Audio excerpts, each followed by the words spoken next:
Hey guys, tonight we're going to talk about a book. Not some dusty, forgotten novel, but a book that became a weapon. A book that provided the intellectual and, let's be honest, the theological justification for generation after generation of paranoia and terror. We're about to take a little trip back to the late 15th century, a time when the world felt both bigger and scarily smaller. A word of warning, they're packed light, and maybe don't mention you enjoy science or happen to own a particularly independent-minded cat. You might not make it through the first day. So before you get comfortable, take a moment to like the video and subscribe, but only if you genuinely enjoy what I do here. And hey, while you're at it, drop a comment below and let me know what city you're listening from, and what time it is for you. It's always cool to see where everyone is tuning in from across the globe. Now dim the lights, maybe turn on a fan for that soft background hum, and let's ease into tonight's journey together. Close your eyes for a moment. Feel the ground beneath your feet. It's not pavement. It's not pavement. It's damp, packed earth, thick with mud and things you'd rather not think about. The air is thick with the smell of wood smoke, wet wool, and a faint, ever-present scent of leaf stalk. This is your world. It's a world illuminated by firelight and governed by the tolling of the church bell. That bell doesn't just tell you when to pray, it tells you when to wake, when to work, and when to fear. Because fear, in your time, is a tangible thing. It's not an abstract concept. The supernatural isn't super, it's just natural. God is as real as the tax collector, and frankly, you're not sure which one you're more afraid of on any given Tuesday. You believe with every fiber of your being that the world is a grand stage for an epic struggle between the forces of heaven and hell. And you're living right in the middle of the battlefield. This is the late 15th century. It's a time of immense anxiety. The shadow of the Black Death, which wiped out nearly half of Europe's population a century ago, still lingers in living memory. Your grandparents told you stories of entire villages silenced in a single season. The world feels fragile, perched on a knife's edge. Just a few decades ago, the great city of Constantinople, the bastion of Christendom in the east, fell to the Ottoman Turks. It sent a shockwave of dread across the continent. It felt like a sign, a terrible omen that God's favor was slipping away. So when things go wrong, and they always do, it's easy to look for a reason, and that's where the whispers start. A cow that suddenly stops giving milk. A summer hailstorm that flattens your entire crop right before the harvest. A baby born with a strange birthmark, or a child who falls into a fever that no prayers can break. These aren't random acts of misfortune. Oh no, to you and your neighbors that's too simple, too terrifyingly random. There must be malice behind it. A will. A curse. Someone, somewhere, must have done this. This act of harmful magic has a name, malefic. As a name, malefic, malefic. It's a word you hear in hushed tones at the market, a word that hangs in the smoky air of the tavern. What's truly fascinating, and a little bit odd, is that not all magic is considered evil. Your world is filled with it. There's the village herbalist, the cunning woman, who knows which roots to boil for a tooth itch and which poultices can soothe a burn. She might mutter a little charm over it, a mix of half-forgotten pagan rhymes and a prayer to a local saint. This is generally accepted. You might even have a small, carved amulet tucked into your clothes, meant to ward off the evil eye. This is a kind of folk magic, a protective shield in a dangerous world. What you truly fear is the other kind. The dark, transcational magic. The kind that requires a pact, a turning away from God and towards something else. This is where the real anxiety lies. The fear isn't of magic itself, but of its source. Is it from God, or is it from the devil? The line is blurry, and that's what makes it so terrifying. A neighbor's good fortune could be a sign of divine blessing, or it could be proof of a demonic bargain. How can you tell? Who can you trust? The woman who sells you bread every morning, the midwife who delivered your children, could she be harboring a dark secret? A sidelong glance, a moment of envy, a bitter argument over a stray pig, any of these can plant a seed of suspicion. Historians are still debating, by the way, where the intense, organized fear of which truly came from. Was it a top-down phenomenon? where learned theologians and powerful churchmen created a framework of demonic conspiracy and imposed it on the populace? Or was it bottom-up, bubbling up from the dirt and toil of village life, from pre-existing folk beliefs, local squabbles, and misogynistic superstitions that the authorities later latched onto, systemated, and exploited? It was likely a toxic feedback loop of both. But here in your muddy, uncertain world, you don't have the full picture. All you have is the fear. It's a disorganized, chaotic, deeply personal dread. It lacks a unified theory. It lacks a rulebook. It lacks a clear enemy and a clear set of instructions. The world is holding its breath, waiting for something or someone to connect the dots, to take all these disparate fears, the failed crops, the sick children, the whispers, the envy, and weave them into a single, terrifying, and coherent narrative. A storm is gathering, and it's waiting for a name. It's waiting for a manual. That manual needs an author. Or in this case too, from the swirling mists of late medieval anxiety, you see two figures emerge. They are both men of the cloth, both members of the powerful Dominican order, but that's about where the similarities end. They are the odd couple of theological terror, and their personal frustrations are about to spill onto the page and set a continent ablaze. First, meet the main character of our little drama, the man with the plan, Heinrich Kramer. Though he prefers the Latinized version of his name, Henricus Institutor, is because of course he does. Kramer is an inquisitor. His job as he sees it is to root out heresy, to be God's detective on earth. And he is dedicated. In fact, HES a little too dedicated for most people's comfort. HES the kind of guy who, if he were alive today, would be writing furious multi-page letters to the editor about neighborhoods owning malls. He is intense, zealous, and possesses a level of self-confidence that is completely untethered from his actual abilities. Kramer has a particular obsession, which is, he sees them everywhere. HES convinced there's a vast, underground conspiracy of women who have made pacts with the devil to undermine all of Christendom. And he has spent years trying, and mostly failing, to get other people to take him as seriously as he takes himself. His fellow churchmen, his superiors, they often find him, to put it mildly, a bit much. They tell him to turn it down, to focus on more traditional heresies, to maybe take a vacation. But Kramer can't be dissuaded. He knows HES right, and the world is just too foolish to see it. Then you have the second name on the cover, Jacob Sprenger. If Kramer is the intense, obsessive frontman, Sprenger is the calm, respected academic who gives the project an air of legitimacy. Sprenger is a big deal. HES, the dean of the University of Cologne, a renowned theologian, a man whose name carries weight. HES, known for his piety and his promotion of the rosary, a calming, meditative form of prayer.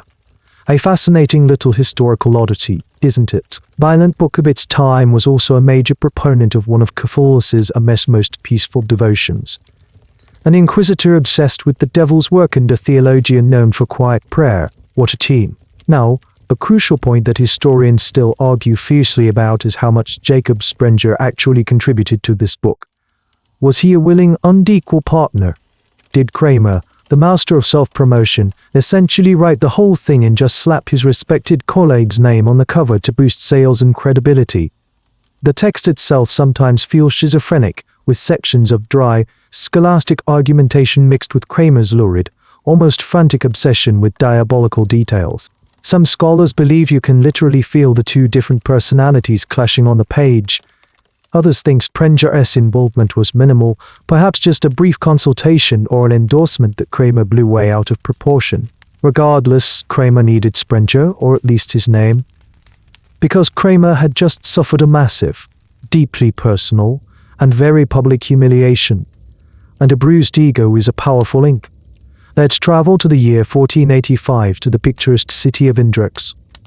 Kramer has arrived, full of righteous fire, ready to prosecute a group of local women for witchcraft. This is his chance to prove his theories, to show the world the vast satanic conspiracy HES been warning everyone about. He has his star defendant, a woman named Helena Schiuberin, and he is ready to make an example of her. But the whole thing goes spectacularly wrong. For Kramer, anyway. First, the local bishop, a man named Gay, or Golser, is present for the proceedings, and he is not impressed. Not at all. As Kramer begins his interrogation, his questions become increasingly bizarre and fixated on graphic sexual details of encounters with demons. Bishop Goser grows more and more uncomfortable, finding Kramer's line of questioning to be, frankly, creepy and unbefitting a man of God. Then there's the defendant, Helena. She was a timid, uneducated peasant who would crumble under pressure. She was articulate, intelligent, and completely unintimidated. She talked back. She accused him of being a shabby wizard himself. In front of everyone, she ran circles around the supposedly brilliant inquisitor. The trial devolved into a farce.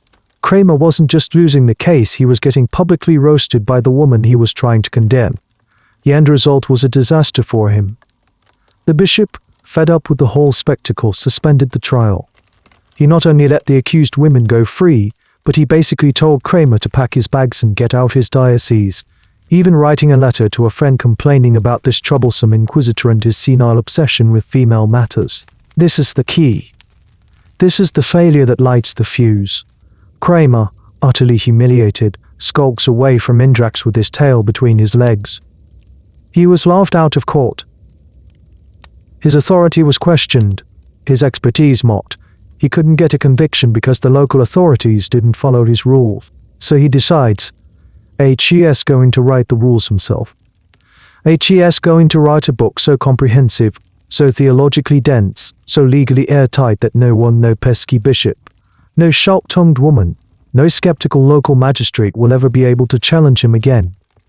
HES going to create a foolproof, step-by-step guide to identifying, prosecuting, and exterminating witches. HES going to codify his paranoia, launder his obsessions through the language of academic theology, and wrap it all in a cloak of unimpeachable authority.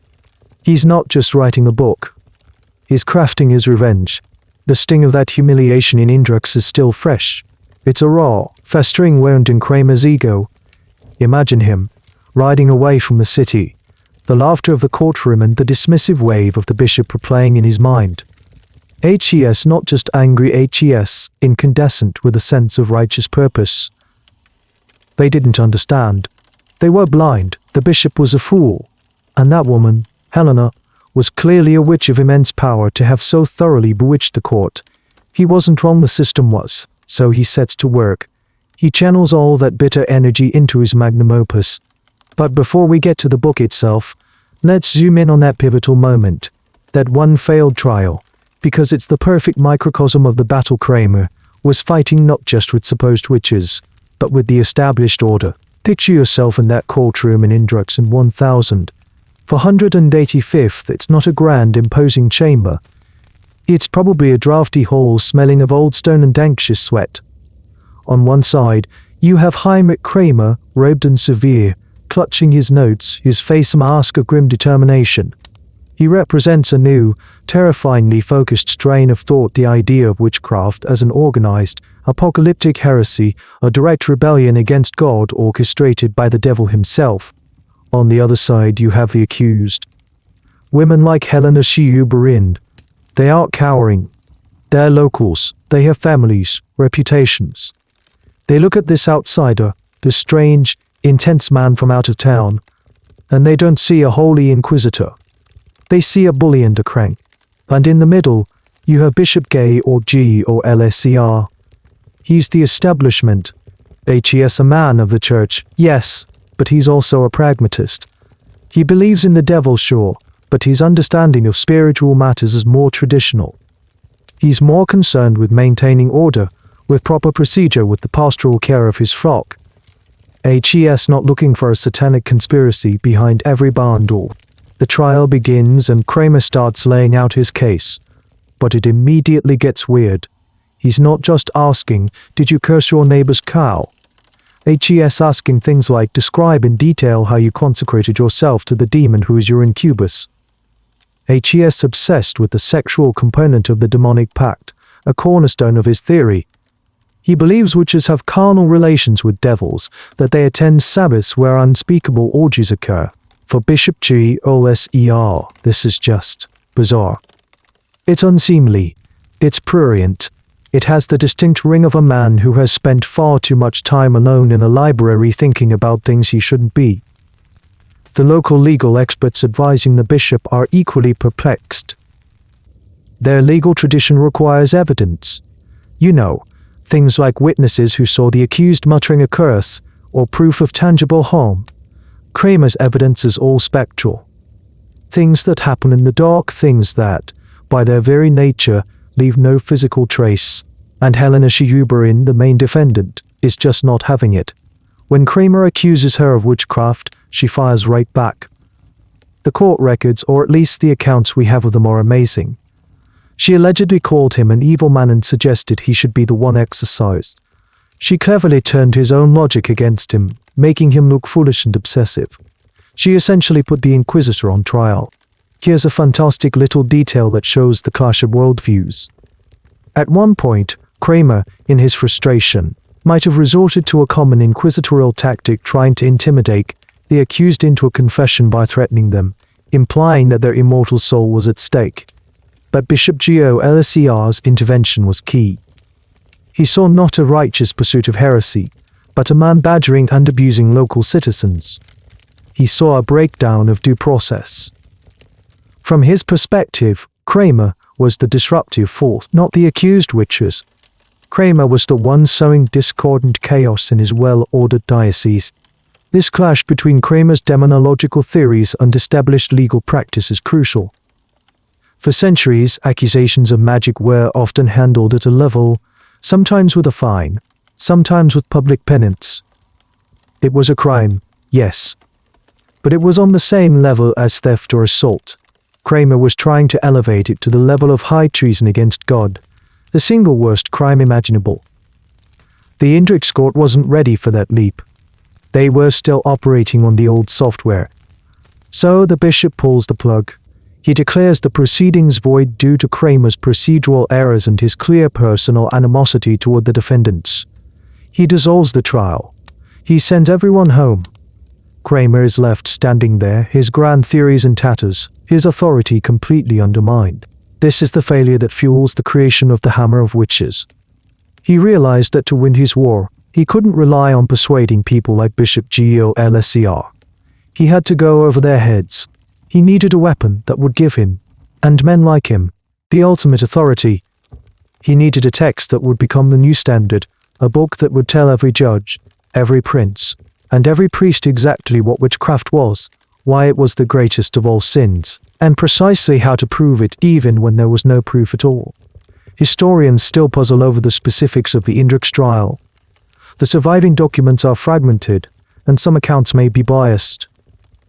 There's a debate about whether Kramer's frustration was primarily theological or if it was driven more by a personal, misogynistic vendetta that became clear during the proceedings. It's likely a tangled mess of both. But what is certain is that when he left that city, he wasn't just a failed prosecutor. He was a man with a mission. He would build a machine of logic and law so powerful it would crush all dissent. He would write the operating manual for the witch hunt. Now Kramer is back in his study. The jeers from Indrix are faded, replaced by the furious scratching of his quill pen on parchment. This isn't just writing, it's an act of alchemical rage, transmuting his personal humiliation into a systematic blueprint for persecution. He is building his weapon, page by page, and he gives it a title that is as subtle as a punch to the face: Malleus Maleficarum, or the Hammer of Witches. The book HES crafting is a masterpiece of psychological manipulation structured with a terrifying, almost beautiful internal logic. It's not a chaotic rout. It's a carefully constructed argument in 3 parts, designed to lead any reader, from a skeptical scholar to a village priest, down a path from which there is no escape. HES, using the respected academic format of the time, the scholastic method of questions, arguments, and rebuttals to legitimize the most outlandish and hateful ideas. Let's peek over his shoulder and look at part 1. This is the foundation. The whole purpose of this section is to prove, beyond any shadow of a doubt, that witchcraft is real. This might seem obvious to you in your 15th century mindset, but Kramer is aiming higher. HES not just talking to the peasant who already believes. He's talking to the skeptical bishop, the university-trained lawyer, the educated nobleman who might think this is all just superstitious nonsense. So, he frames the argument as a theological necessity. To deny the existence of witches, he argues, is to deny the power of the devil. And if you deny the power of the devil, you are implicitly denying the power of God, because God's omnipotence is what allows the devil to operate in the first place. It's a brilliant trap. He states that disbelief in witchcraft is not a sign of reason or sophistication. It is, in fact, the greatest heresy of all. Checkmate. Bishop Golser. You don't think my witch trial is legit? Well, according to this, you're either one who's a heretic. He spends chapter after chapter quoting the Bible, often out of context, citing church fathers like Augustine and Thomas Aquinas, sometimes twisting their words and weaving together a grand conspiracy theory. The world, he argues, is under attack. There is an army of apostates who have renounced their faith and pledged allegiance to Satan, and they are actively working to destroy Christendom from within. He makes it feel urgent, immediate, and apocalyptic. Then you get to part 2. This is the real meat of the book, the how-to section. And this is where Kramer's personal obsessions, especially those on display in Indrix, come roaring to the forefront. This part is a detailed, almost pornographic catalogue of what witches do, how they make pacts with the devil, how they fly to their nocturnal sabbaths, how they steal communion wafers for profane rituals, how they cause hailstorms, blight crops, and strike men with impotence. And it's here that the book's venomous misogyny becomes unavoidable. Kramer asks the question, why is it that this heresy appeals so much more to women than to men? He then provides a torrent of reasons rooted in centuries of sexist thought. He claims women are intellectually like children, more impressionable, and thus more easily swayed by the devil. He psychoanalyzes the very name for woman, femina, claiming it comes from feyen minus faithless. A fun bit of trivia: minus faithless. This is completely bogus etymology, but it sounded great to his target audience. He argues that women are naturally more carnal, more vengeful, and driven by insatiable lust, which makes them perfect recruits for the sexually charged rituals of the devil. He takes every negative stereotype about women from classical and medieval literature, their supposed deceitfulness, their gossiping nature, their weakness of mind and spirit, and reframes it as theological proof of their inherent leaning toward evil. It is a breathtaking work of character assassination against an entire gender. Finally, you reach part 3. This is the practical, legalistic manual. This is the nuts and bolts of how to run a witch trial. It's a step-by-step guide for magistrates and judges, many of whom had no formal legal training. How do you initiate a case? Who can be a witness? Spoiler: pretty much anyone, even other witches and known perjurers, which was a major break from traditional legal standard. Most chillingly, this section provides a detailed guide on interrogation. It's a masterclass in psychological torture. It advises prosecutors on how to lie to the accused, how to make false promises of mercy to elicit a confession. It gives instructions on stripping and shaving the accused to search for devil's marks. It explains how to interpret a defendant's silence or emotional distress. If she cries, she's guilty, because witches use tears to feign innocence. If she doesn't cry, which was said to be a hallmark of a witch, she's obviously guilty. It's a closed loop, a system designed to produce only one outcome. The debate among historians continues on whether the Malleus created these ideas out of whole cloth or simply collected and systematized what was already a swirling mess of folk beliefs and theological opinions. The truth is, it did both. It took the vague, localized fears about malevolent magic and fused them with the high-level theological concept of diabolical heresy. It took the casual misogyny of the era and elevated it to a divine truth. Kramer wasn't just writing a book. He was designing a machine. A machine made of words, but a machine nonetheless. And its only function was to identify, process, and condemn. He had built his hammer. Now all he needed was to convince the world it had the blessing of the highest authority on earth. The Malleus Maleficarum is complete. A stack of parchment filled with dense Latin, but Kramer is a savvy operator. He knows that in the great, swirling marketplace of ideas, even scary ones, you need more than a good product. You need a killer marketing campaign. You need an endorsement. And in the 15th century, there is no greater endorsement, no more powerful stamp of approval than that of the Pope himself. The problem is he doesn't have it. Not for the book anyway, but he has something he thinks is the next best thing, and he is not afraid to stretch the truth until it screams for mercy. Let's rewind a little back to 1484 before the Indrex debacle.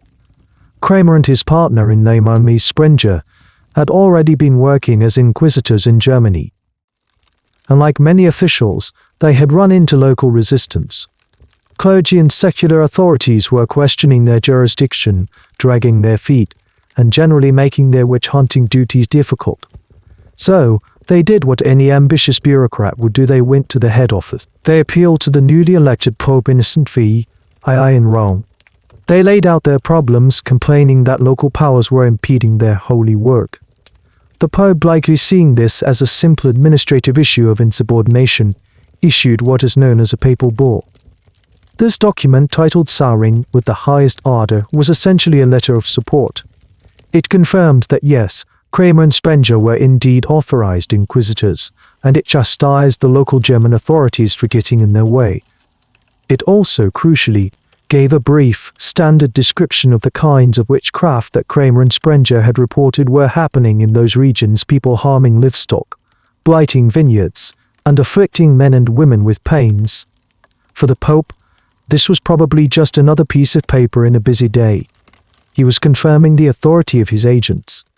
He was not, it's crucial to understand, giving a blanket endorsement of every wild theory Kramer held in his head. But for Kramer, this papal bull was a golden ticket. Fast forward to 1487, the Malleus is ready for publication. Kramer, in a stroke of marketing genius, decides to print the sum is D-side round spall right at the front of his book. It serves as the book's preface. This act transformed the public perception of his work. It created the powerful and fundamentally misleading impression that the Pope himself had commissioned this book, that he had read it, and that he had given his full papal blessing to every single word written within its pages. Imagine you are a semi-literate parish priest or a provincial magistrate in, say, Strasbourg. You receive a copy of this new, important-looking book. You open the first page, and what do you see? An official decree from the Holy Father in Rome, talking about the very real dangers of witchcraft and authorizing these two men to combat it. Your natural conclusion would be that the book you're holding is the official, Vatican-approved instruction manual for doing just that. This was a deceptive masterpiece. It was like taking a standard HR memo that confirms an employee's job title and stapling it to the front of their unhinged personal manifesto to make it look like a company-wide directive. But Kramer didn't stop there. He knew that academic credibility was just as important as religious authority. He needed the seal of approval from the intellectual elite, so he took his manuscript to the Faculty of Theology at the prestigious University of Cologne, where his supposed co-author, Jacob Sprenger, was the dean. He sought their official approbation, their seal of approval. And this is where the story gets even murkier. What happened next is a subject of intense historical debate. Kramer would later claim, and even include in subsequent editions of the Malleus, glowing lectures of the Cologne faculty. This lecture praised the book as sound in its theology and a vital tool for the Church. It seemed like the ultimate academic endorsement. The problem? It was almost certainly a forgery. The University of Cologne, for its part, seems to have condemned the book, not endorsed it. The records suggest that the theologians there found Kramer's conclusions to be ethically unsound. Later inquisitors who were critical of the Malleus pointed out that the Cologne faculty had, in fact, rejected it. So where did this glowing endorsement letter come from? The most likely theory is that Kramer either forged it himself or tricked or pressured a few individuals into signing something that he then presented as the opinion of the entire faculty. A fun, albeit apocryphal, little detail sometimes added to this story is that the university notary, who was supposedly present for this endorsement later, swore under oath that the whole thing was a sham. Historians are still sifting through the evidence, trying to untangle the web of claims and counterclaims. Was the forgery blatant? Did some professors privately agree with Kramer even if the faculty as a whole didn't? The exact mechanics of the deception remain a puzzle. But in the short term, it didn't matter if it was real or not. It worked. Between the papal bull at the beginning and the forged university approbation at the end, the Malleus Maleficarum was wrapped in an almost impenetrable shield of authority. It looked official. It sounded official. It had the apparent backing of both the highest spiritual power and the highest intellectual power. For a local judge or prince trying to figure out how to handle a confusing and frightening witchcraft accusation, this book was a godsend. It relieved them of the burden of doubt.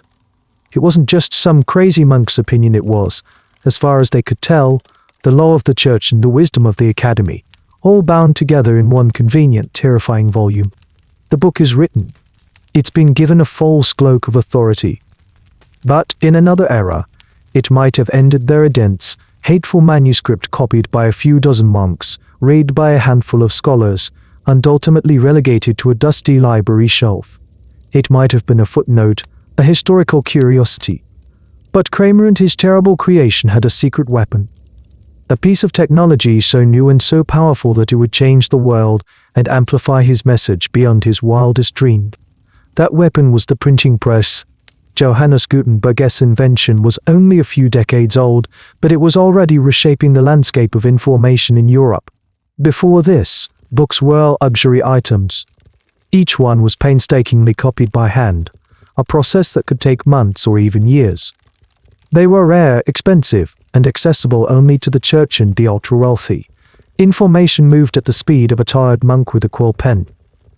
Now suddenly, information could move at the speed of a mechanical press.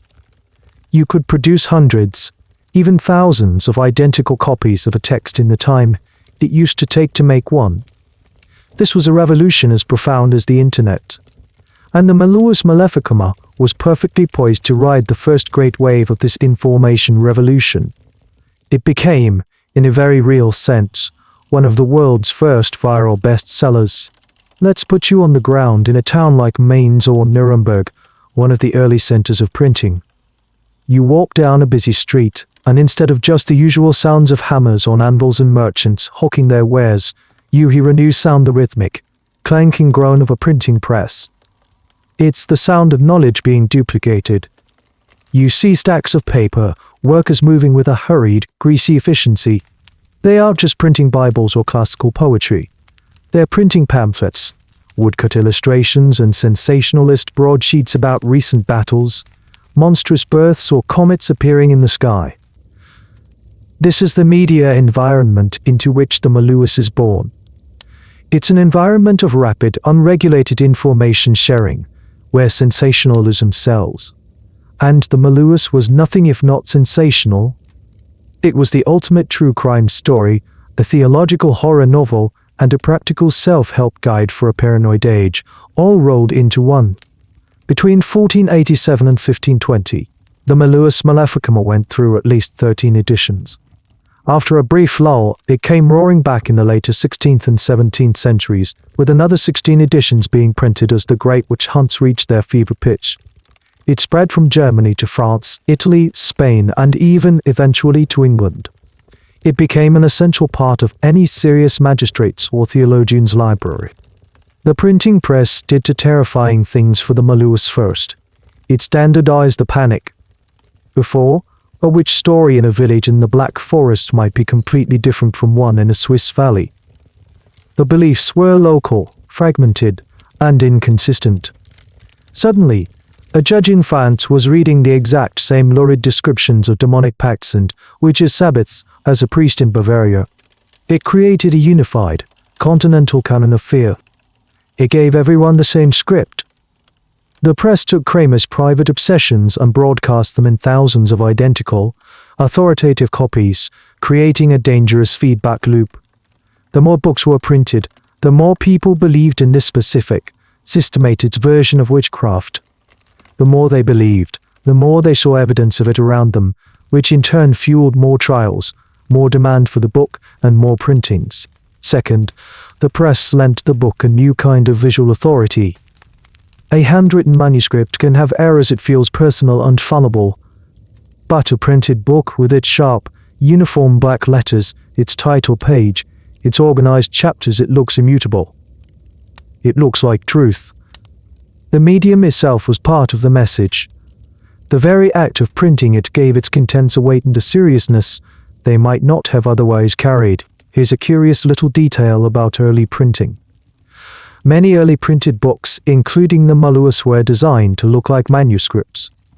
The fonts were often modeled on the handwriting of scribes, and space was left for hand-drawn illuminated letters to be added later.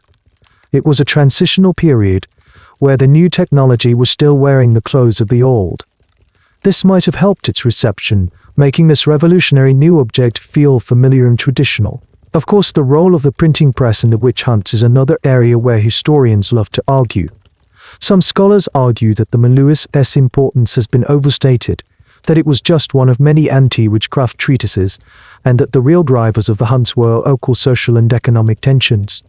They point out that in some regions where the witch hunts were most intense, the Malleus was actually the most cited text in trial record. Other historians maintain that even if it wasn't always quoted directly, its influence was so pervasive that it fundamentally shaped the imagination of the era.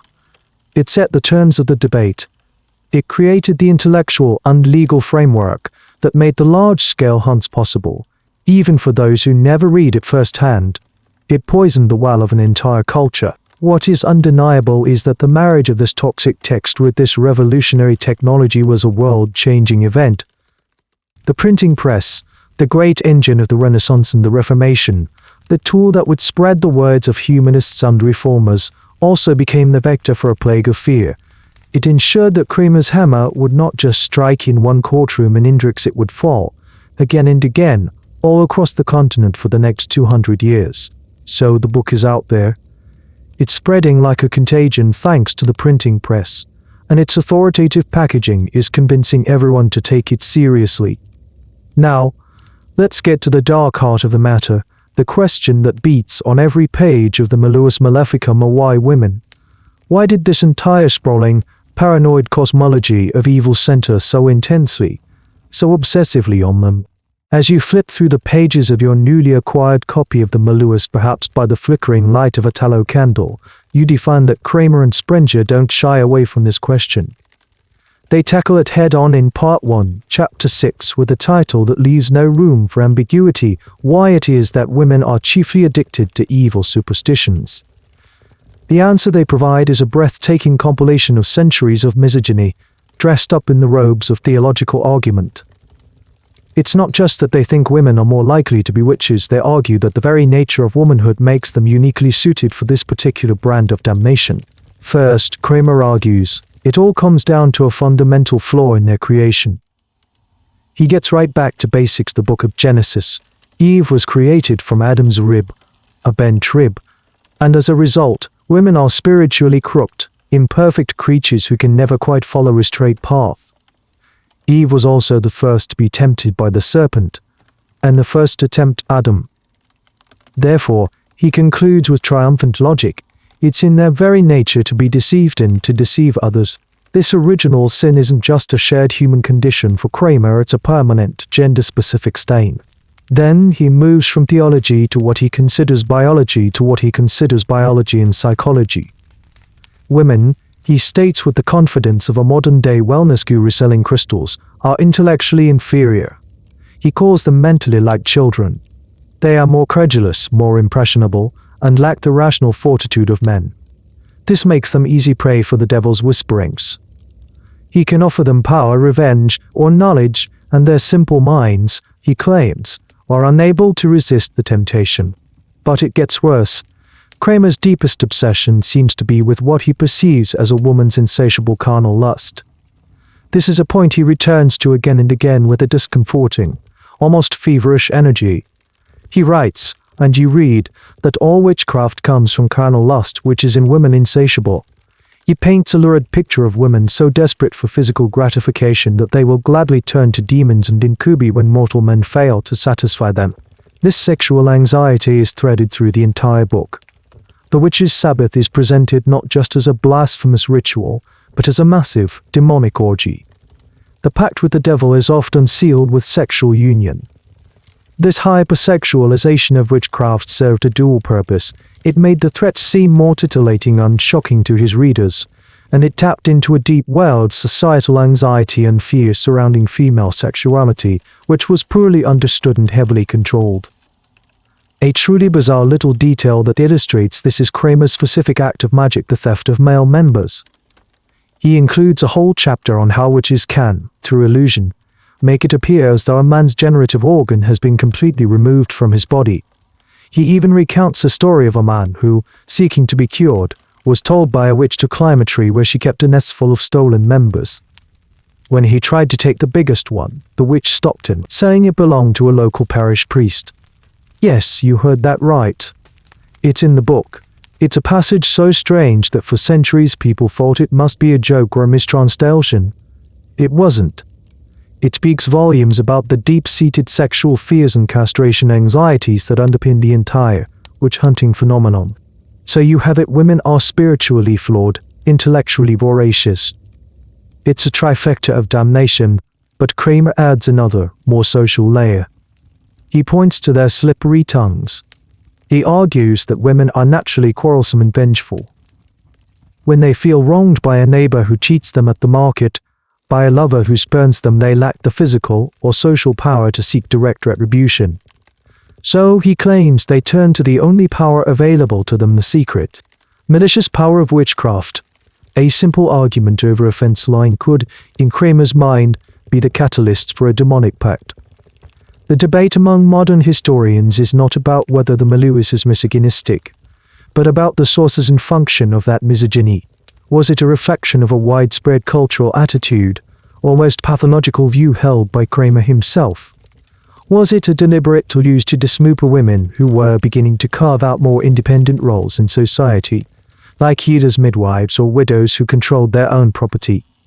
Or was it a more complex phenomenon, rooted in theological ideas about the body, sin, and the flesh, which were almost always coded as feminine? The likely answer is, as usual, a messy combination of all of the above. As you sit there, reading these words, the world outside your window begins to change. The old woman who lives down the lane, the one who is sharp-tongued and lives alone, is her independence a sign of strength? Or is it a sign that she has no need for mortal men? The midwife who knows so much about herbs and childbirth, is her not a gift from God, or a secret taught by a demon? The Malleus gives you a new lens through which to view the world, a lens that focuses all the free-floating anxiety of your age onto one specific, vulnerable target. It gives you a reason for your fear, and it gives that reason a female face. You're now thoroughly convinced. The book has laid out the theological necessity, identified the primary culprits, and filled your head with terrifying possibilities. But the Malleus doesn't just tell you that witches exist. It tells you how they are made. And at the absolute core of this process, the single event that separates a normal, God-fearing citizen from a damned soul, is the pact with the devil. This isn't a vague, metaphorical concept in Kramer's world. It's a formal binding contract. It's a ceremony. He presents it with the gravity and detail of a legal proceeding, because in his mind, that's exactly what it is: a treasonous transfer of allegiance from the kingdom of heaven to the dominion of hell. Let's walk through the steps as the Malleus lays them out. You're not just a passive reader anymore, you're an observer at a dark initiation. It begins, Kramer explains, with a conversation. The devil, or one of his lesser demons, doesn't just appear in a puff of smoke. That would be too obvious. He is subtle. He often appears in the form of a charming, well-dressed man, or perhaps a sympathetic friend. He approaches the potential, which usually a woman, as we've established, at a moment of weakness. She's just had a terrible argument. She's been publicly shamed. She's desperate for money or heartbroken over a lost love. The demon offers a solution. I can help you, he might say. That man who wronged you, I can make him suffer. That rival you envy, I can ruin her. All you have to do is serve me instead of the one who has clearly abandoned you. It's a sales pitch, preying on anger, grief, and desire. If the woman agrees, the ceremony begins. This is the part that Kramer details with such relish. There are 3 key components to the formal pact. First, she must make a complete and total renunciation of her Christian faith. Kramer imagines a sort of reverse baptism.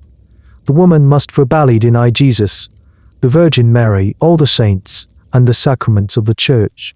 She might even be required to trample on a cross or desecrate a holy object to prove her sincerity.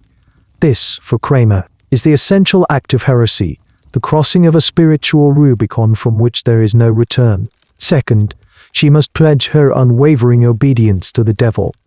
This is the act of vassalage. Just as a knight would kneel and swear fealty to his lord, the witch kneels and swears to be a loyal subject of Satan. She dedicates her body, her mind, and her soul to his service. In return, the devil promises her certain powers and a demonic assistant, a familiar, who will help her carry out her magical tasks. And third, there is the physical seal of the contract. This often involves a physical mark, being placed upon her body, the devil's mark. The demon would touch or rake her with a claw, leaving a spot that was said to be perpetually numbed, incapable of bleeding. This mark was the devil's brand, his proof of ownership. We'll come back to this later, because it becomes a terrifyingly important piece of evidence in the trials to come. The pact might also be sealed, as Kramer so often insisted, with a sexual union between the witch and the demon, a grotesque parody of holy matrimony. One of the most insidious parts of this narrative is how it explains away any skepticism. What if a woman confesses to making a pact, but her neighbors say she was in church every Sunday? Oh, Kramer has an answer for that. Witches, he says, are masters of deceit. A demon might create a phantom version of her to sit in the pew, or she might attend Mass only to secretly steal the communion host for use in profane rituals. The system has a pre-built defense against any contradictory evidence. A strange but fascinating little detail in some demonological texts of the era, including the Malleus, is the idea of the devil being a terrible micromanager. The pact was just a one-time deal. Witches were often said to have to report back to their demonic masters at regular intervals, at the nocturnal gatherings called Sabbaths. There, they would have to give an account of all the evil deeds the Malefici they had committed, the cows they delamed, the storms they deraised, the children they desickened. If they hadn't caused enough misery, they could be punished by their demonic overlords. In this telling, being a witch isn't a life of liberated power, it's a stressful, demanding job with a truly awful boss. The historical debate around the demonic pact is fascinating. Did people actually believe they were making these pacts? It's a complex question. For some, living in a world steeped in supernaturalism, it's possible that in moments of extreme distress, they might have cried out to any power, including the devil, for help. Later, under the pressure of interrogation, these moments of desperate fantasy could be twisted into a formal confession. For others, the entire concept was a fiction, a narrative constructed by theologians and forced upon them. Historians are also divided on the origins of the formalized pact. Was it purely a creation of inquisitorial minds like Kramer's, who were obsessed with legalistic frameworks? Or did it evolve from older folk tales about making deals with fairies or spirits for good fortune? The idea of a quid pro quo with a supernatural entity is ancient. Kramer's genius and his terror was in reframing that folk motif as a deliberate, theological act of cosmic treason. He took a fairy tale and turned it into a capital crime.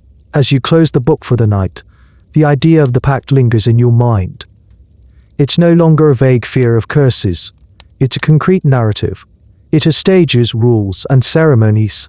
It makes the enemy feel organized. They can be hunted. The pact transforms the witch from a spiteful neighbor into an enemy soldier, a willing combatant in a war for the soul of the world. And in a war, the normal rules of evidence and mercy no longer apply. The book has done its work on you. It's not just an object on your shelf anymore, it's a filter, a new way of seeing. The world, which was already a place of low-key anxiety, now feels charged with hidden meaning.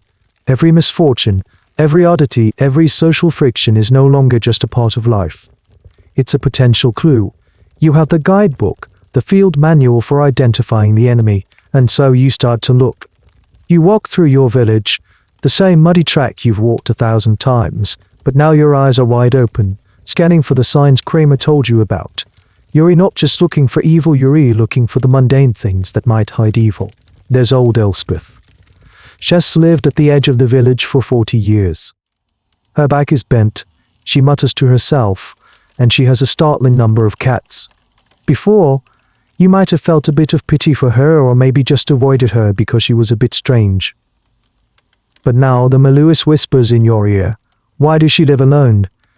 Is it by choice, or because she has shunned human company for demonic familiars? Those cats, or are they the demonic assistants the book described, imps in feline form, helping her with her foul magic? Last week, your goat got sick right after she walked past your fence. At the time, you thought nothing of it. Now, it's a data point. A connection is made. A seed of suspicion, watered by paranoia, begins to sprout. Then you go to the market. You see two women having a heated argument over the price of eggs. One of them, a merchant named Greta, storms off shouting a curse back over her shoulder, may your hens never lay again. A few weeks later, the other woman's chickens do, in fact, get sick and stop laying. Before, this would have been a classic case of village drama, a nasty argument, an unfortunate coincidence. But now, with Kramer's logic buzzing in your head, you see a clear chain of events: motive the argument, threat the curse, and out come the sick chickens. It's a textbook case of malefic IUM. You look at Greta differently now. You notice how she seems to prosper while others struggle. Is it hard work, or is it something more sinister? The book has weaponized envy. In a small community where every honest business is everyone else's business, envy is a constant, simmering force. Someone has a better harvest, a healthier child, a more handsome spouse. The Malleus provides a framework for transforming that envy into righteous accusation. Their good fortune isn't a blessing from God, it's a reward from the devil for services rendered. Your misfortune isn't bad luck, it's a deliberate attack. This reframing is psychologically brilliant. It turns the accuser from a petty, jealous neighbor into a vigilant hero, a defender of the community. You start to notice the healers and midwives in a new, sinister light. Take Johanna, the local midwife. She knows more about the female body than any man in the village. She uses herbs to ease the pain of childbirth and can predict when a baby will arrive. Her knowledge is practical, passed down through generations, but the Malleus has a whole section on the unique evil of midwives. Kramer argues that they are the most dangerous witches of all. Because of their access to newborn infants, he claims, they can offer them up to demons or kill them before they are baptized, damning their tiny souls. He even suggests they use the rendered fat of unbaptized babies to create flying ointments. So now when you look at Johanna, you don't see a skilled caregiver. You see a potential monster. Every stillbirth, every baby born with the defect tragedies that were once seen as God's will or simple misfortune are now potential murders. Her knowledge is no longer a comfort, it's a threat. A particularly strange but powerful sign you might start looking for is an unusual resistance to suffering. Say there's a famine, and one family seems to have just enough grain stored away to survive without complaining. Or a disease sweeps through, and one person seems oddly immune. The paranoid logic of the witch hunt can twist this. Their resilience isn't a sign of foresight or good health, it's a sign of demonic protection. They are insulated from the suffering of the community because they are not truly part of it. They are on the other team.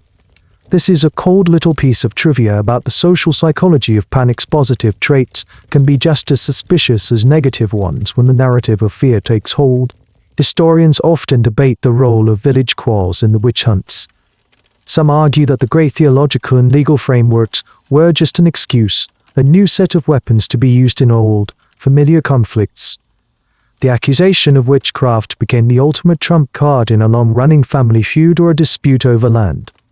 It was a way to eliminate a rival, cancel a debt, or get rid of a troublesome neighbor, all under the guise of piety. The Malleus provided the legal and moral cover for settling personal scores with the lethal finality. Is your suspicion of old Elspeth or Greta or Johanna based on real evidence? Or is it because Elspeth's land borders yours and you've always wanted it? Did Greta really curse those chickens, or are you just siding with her rival, who is your cousin? Do you fear Johanna the midwife, or do you resent the authority and respect she commands, a power usually reserved for men? The book doesn't ask you to consider these questions. It tells you that your suspicions are not only valid, they are a moral duty. It has turned you, and thousands like you, into amateur detectives in a crime that is happening everywhere and nowhere at once. The entire social fabric of your community is starting to fray thread by thread, as neighbor begins to watch neighbor, turning the familiar landscape of home into a hunting ground. Your suspicions are simmering. You've been observing your neighbors, collecting invisible dots. But suspicion alone isn't enough to start an official proceeding. You need evidence, or at least, what passes for evidence in this new, terrifying reality. The Malleus Maleficarum is ready to help. It provides a comprehensive checklist of signs and proofs that can be used to identify a witch. This isn't a modern forensic investigation, it's more like a supernatural personality test where every answer is the wrong one. Let's say your gaze has settled on one person. Your neighbor, Margareta. She's a widow, she keeps to herself, and you're pretty sure you saw her glaring at your prize-winning pig right before it took ill. You need to build a case. So what do you look for, according to Kramer's guide? First, you analyze her reputation. The Malleus places great weight on public rumor, or diffamatio. Is she generally considered to be a bad person? Is she known for being quarrelsome, for holding grudges, for having a sharp tongue? In a small community, a bad reputation is a heavy burden, and Kramer transforms it from a social handicap into a piece of legal evidence. If enough people are willing to whisper about Margareta, then there must be something to the whispers. The logic is circular. But effective she's suspected of being a witch because she has a bad reputation, and her bad reputation is proof that she's a witch. Next, you look for physical signs. You can't exactly march over and inspect her body, not yet anyway, but you can observe from a distance. Does she have any unusual physical deformities? A strange gait, a prominent mole or birthmarks, the spot where the demon had branded his property? Of course, in an age of poor nutrition and widespread disease, almost everyone had some kind of physical imperfection, but the Malleus encourages you to see them through a lens of suspicion. Then you watch her behavior. Is she overly pious or not pious enough? Both are suspicious. If she never misses a church service, Kramer suggests she might be doing it as a cover, or to steal holy items for her profane rituals. If she avoids church, she's clearly showing her contempt for God. Does she ever talk to herself? Before, you might have thought her lonely or eccentric. Now, you wonder if she's conferring with her demonic familiar. The book recontextualizes every quirk of personality into a potential symptom of damnation. One of the most powerful and dangerous proofs is the failure to weep. According to the Malleus, it was a widely held belief that a true witch was incapable of shedding tears. The devil, it was said, granted them this privilege so they couldn't show remorse or gain sympathy.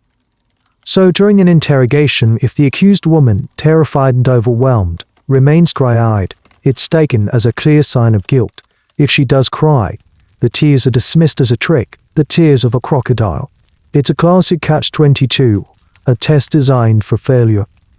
Here's a truly bizarre little piece of folk belief that was sometimes incorporated into these investigations: the witch's second sight.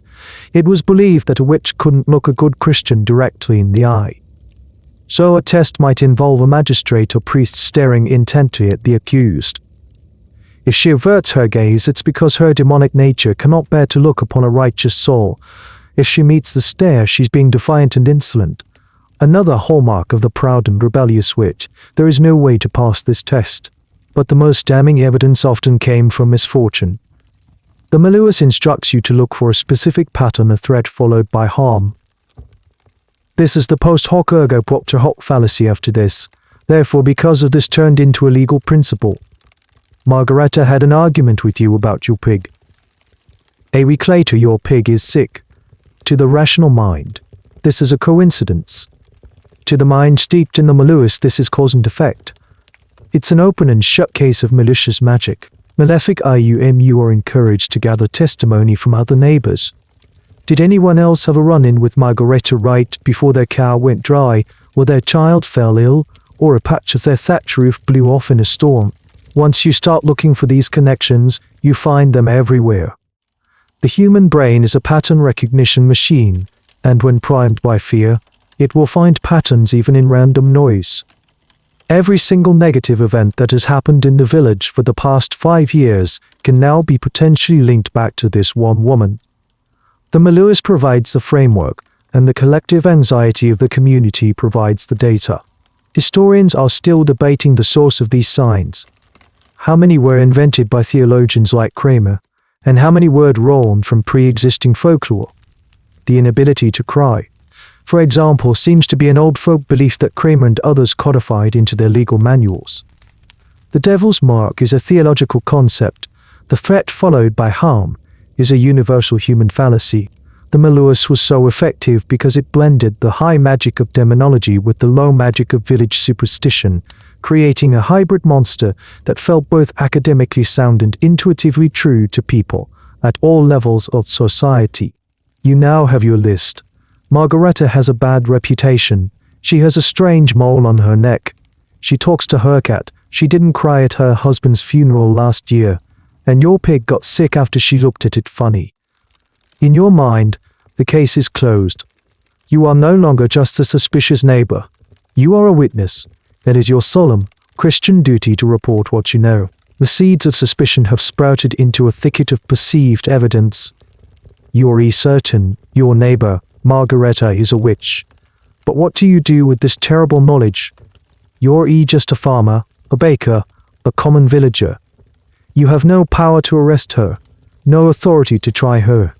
This is the moment the Malleus Maleficarum has been preparing you for. It has convinced you of the danger, taught you the signs, and now it must compel you to act. It must turn you from a passive observer into an active participant. It must turn you into a go-meter and informer. The book is clear. Remaining silent is not an option.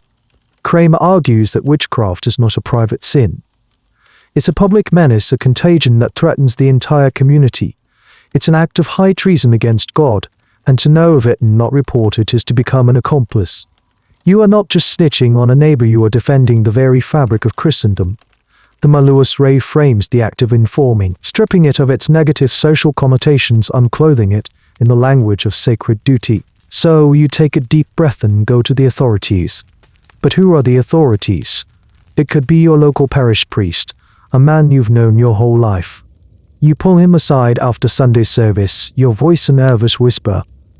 You lay out your evidence, the pig, the argument, the fact she didn't cry. The priest, who has probably also read the Malleus or at least heard the buzz about it, listens with grim gravity. Your personal suspicion is now on the official record. Or perhaps you go to the local secular magistrate, a minor nobleman or a town official. This is a more formal and intimidating process. You stand before a man who holds the power of law in his hands, and you make a formal denunciation. The weight of your words suddenly feels immense. This is no longer village gossip. This could lead to an arrest, a trial, an execution. The Malleus makes this process easier and more appealing by removing the traditional risks associated with making an accusation. In most legal systems of the time, if you formally accused someone of a capital crime and they were found innocent, you could be held liable. You might have to pay a hefty fine or even face punishment for perjury or malicious prosecution. This was a powerful check on false accusations.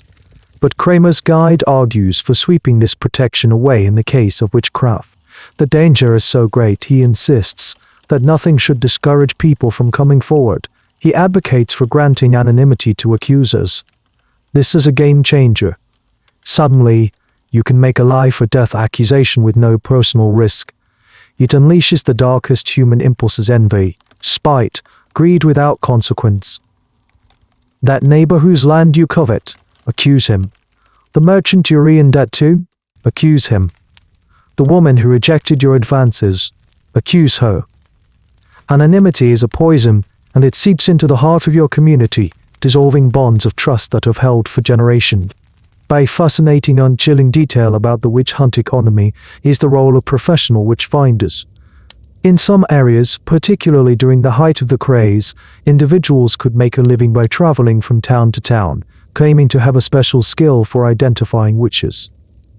They would be paid by the town council for every witch they found. This created a direct financial incentive to produce accusations and secure convictions. The most famous of these was the English witch-finder general, Matthew Hopkins, who operated a few decades after the Malleus was published, but whose methods were straight out of its playbook. These professionals turned the act of informing into a business model. Now imagine the atmosphere in your village. The first official accusation has been made. A wave of fear and morbid excitement ripples through the populace. Everyone is talking about it. And then a second person comes forward. Maybe it's your cousin, who, emboldened by your action, now remembers that his own cow went sick after an argument with Margareta 2 years ago. Then a third person comes forward, and a fourth. This is where the collective hysteria begins. People start reinterpreting their entire personal histories through the lens of this one accusation. Every past misfortune, every unexplained illness, every bit of bad luck is dredged up from memory and laid at Margareta's door. People who were once friends of the accused now have a choice to defend her and risk being accused themselves as accomplices, or join the chorus of accusers to save their own skin. The pressure to conform is immense. Historians are still debating the motivations of the accusers. Were they true believers, genuinely terrified for their souls and the safety of their community? Were they cynical opportunists settling old scores? Or were they caught up in a wave of mass panic, their own judgment clouded by fear and social pressure? The answer is that they were all of these things. A single witch hunt could contain a complex mix of motives. The genuinely pious informant, the greedy land grabber, and the terrified neighbor trying to deflect suspicion from his own family could all find their voices joining the same deadly chorus. You, the first informer, watch as the trickle of whispers you started becomes a flood of denunciations. You may have acted out of what you believed was sincere conviction, but you have uncorked a bottle, and the genie that has emerged as a hideous, multi-headed monster of fear, greed, and paranoia. You have given the authorities what they need to proceed. The informal phase of suspicion is over. The formal machinery of the witch hunt is about to grind into motion. The whispers are coalesced into a formal denunciation. The air in your village is no longer just thick with wood smoke, it's thick with dread and anticipation. The authorities, whether it's the local bishop's representative or the secular magistrate, have heard enough. The weight of public rumor, combined with the specific accusations you and your neighbors have brought forward, is sufficient to act. The machine, designed so meticulously by Kramer, begins to turn. One evening, just as the sun is bleeding across the horizon, 2 armed guards walk down the lane to Margareta's small cottage. There's no subtlety here. This is a public display of power. You and the other villagers watch from your windows or from behind the relative safety of a corner. The door is opened, and after a few moments of muffled voices, Margareta is led out. She's not the monstrous hag of your imagination. She's just a woman. Your neighbor. She looks confused, terrified. Her hands are bound, as they lead her toward the small stone building that serves as the local jail. A profound silence falls over the village. The theoretical has just become terrifyingly real. The witch is no longer a character in a book, she has a face, a name, and she has just been taken from her home. Her arrest marks a crucial turning point. The community is now officially divided. On one side are the accusers and the authorities. On the other is the accused, now stripped of her home, her freedom, and her social standing. And in the middle are the silent majority, the people who may have had their doubts, but are now far too scared to voice them. To speak up for Margareta now would be to associate yourself with her, to paint a target on your own back. Margareta is taken to a cell. It's likely a small, damp, lightless room. Cold stone, stale air, the scuttling of rats. This isolation is the first step in the interrogation process. It's a psychological tactic designed to break her spirit before the formal questioning even begins. She is cut off from her family, her friends, her world. Her only human contact now will be with her jailers and her future interrogator. Meanwhile, the news of the arrest galvanizes the authorities. An official investigation is launched. The magistrate begins to formally collect testimony. People who were previously hesitant to speak now feel compelled to. The arrest legitimizes the accusations. It signals that the powers that be are taking this seriously, and it's safer to be on the side of the accusers. The snowball of denunciations grows larger and faster. I saw her gathering herbs by moonlight. She muttered something as I passed, and my horse went lame the next day. My child had nightmares after she gave him an apple. Every statement, no matter how flimsy or circumstantial, is recorded as another piece of the puzzle. The case against Margareta builds a fortress of fear constructed brick by brick from the anxieties of her neighbors. Here's a curious, and rather sad, little piece of legal history from the time. In many places, the accused was responsible for paying for the costs of her own trial and imprisonment. Yes, you read that correctly. Margareta, locked in her cell, would have the cost of her food, the jailer's time, the firewood for the courtroom, and even the faggots for her potential execution pyre charged against her estate. This created a perverse incentive for the authorities. A conviction wasn't just a spiritual victory, it was profitable.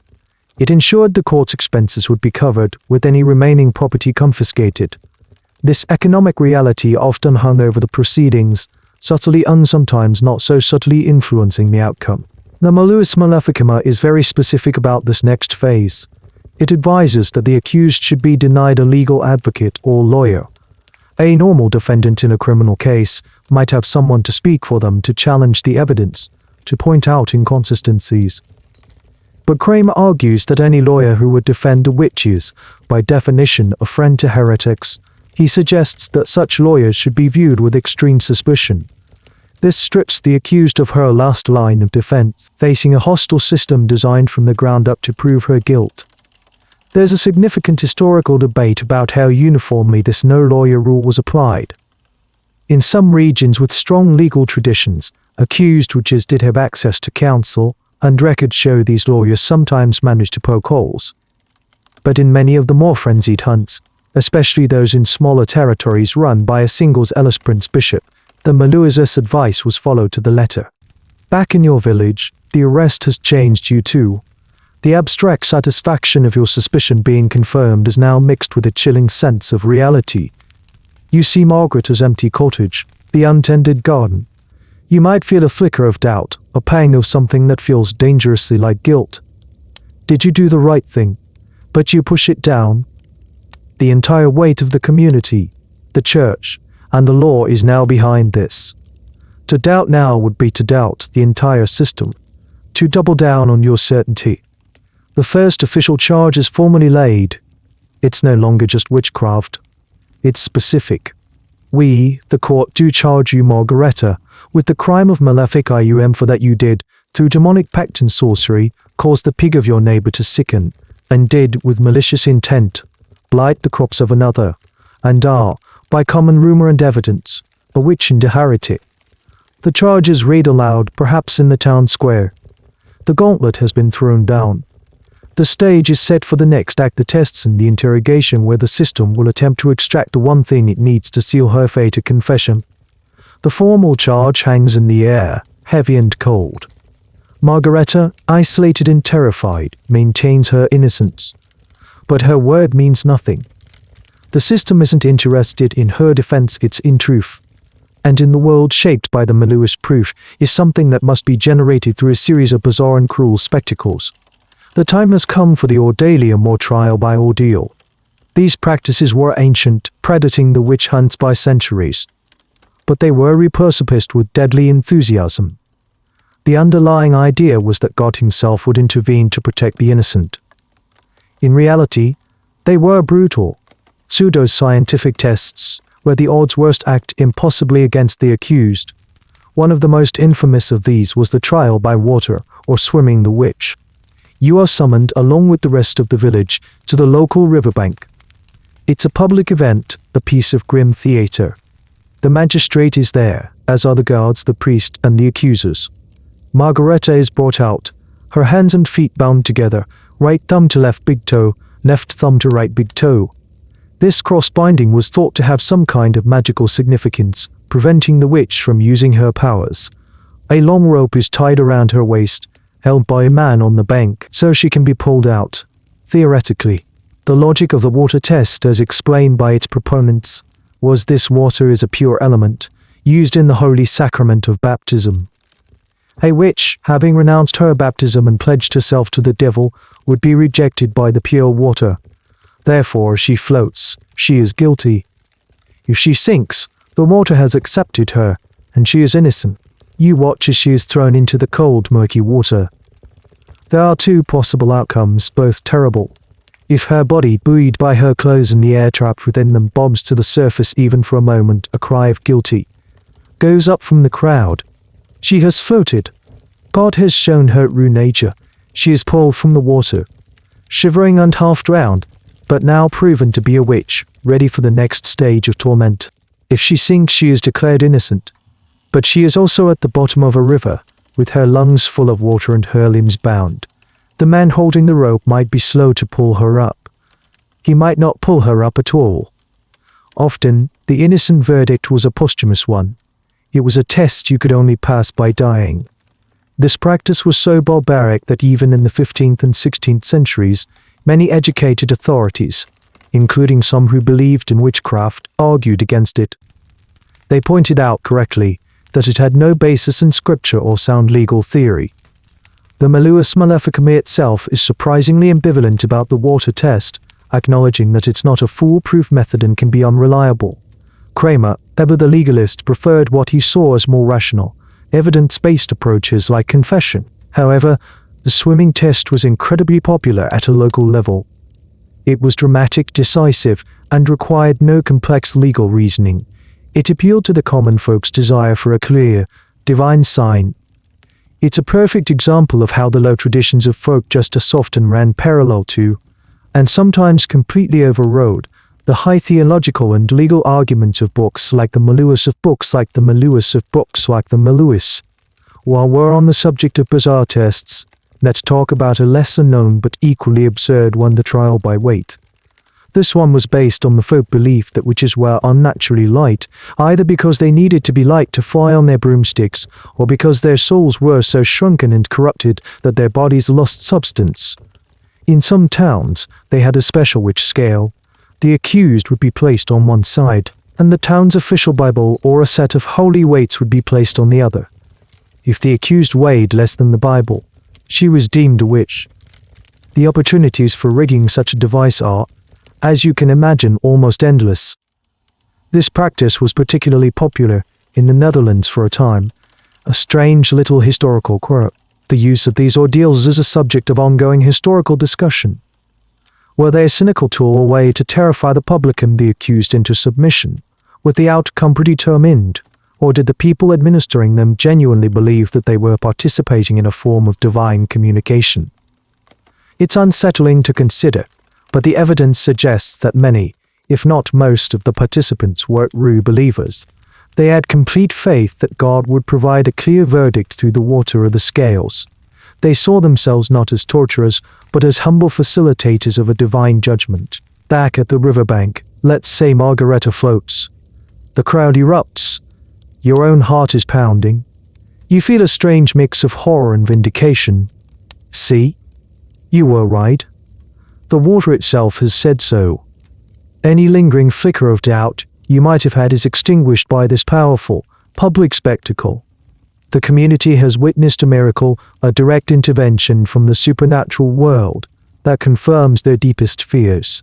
Margareta is dragged back to her cell, her guilt now proven in the court of public opinion and by the judgment of the river. But the legal process isn't over. The ordeal was just the warm-up act. The authorities still want the queen of all evidence, the one thing that will tie up the case in a neat, undeniable bow. They want her to speak. They want a confession. And they have methods, sanctioned by the Malleus itself, to make her talk. Margareta has failed the water test. In the eyes of your village, she is guilty. But for the legal lists, the men running the trial, this is still circumstantial. They need something more. They need a confession. The Malleus Maleficarum dedicates a huge portion of its third section to the art and science of interrogation, creating a procedural and psychological labyrinth from which there is almost no exit. You are about to enter a game where the rules are designed to ensure you lose. Imagine you are Margareta. You are dragged from your cold cell into a small, intimidating room. The magistrate is there along with a scribe to record every word, and perhaps a grim-faced assistant. The interrogation begins, but it's not a straightforward series of questions. It's a carefully orchestrated psychological assault. First, they might use trickery, just as the Malleus advises. The magistrate might adopt a friendly, paternal tone. "Margareta, we know you are not entirely to blame. We know the devil tempted you. Just tell us what happened. Confess, and the church, in its mercy, will welcome you back. Your penance will be light." This is a lie. The Malleus is explicit that a witch who has made a pact can never truly be reconciled and must be executed, but the false promise of mercy is a powerful tool to break down a defendant's resolve. When kindness fails, the pressure escalates. The questions come thick and fast, designed to confuse and entrap. When did you first meet the devil? How many other witches were at the Sabbath you attended last month? What is the name of your demonic familiar? These are not yes or no questions. They are leading questions that presume guilt. To even engage with the question is to accept its premise. If you say, "I don't have a demonic familiar," the scribe might record, "The accused denies the specific name of her familiar." Your denials are twisted into confirmations. Your silence is recorded as stubbornness, a sure sign of a witch's defiance. Your frantic, terrified pleas of innocence are dismissed as the lies the devil has taught you to speak. This is the core of the logical trap. There is no way to prove a negative. How can you prove you didn't attend a secret meeting that never happened? How can you prove you don't have a supernatural power? Any attempt to use logic is futile because the court is not operating on a logical framework. It's operating on a dim and illogical one. They already have the answer: you are a witch. The purpose of the interrogation is not to discover the truth, but to get you to validate the pre-existing conclusion. Now, let's talk about the physical side of things. The Malleus provides a careful, step-by-step guide to the application of judicial torture.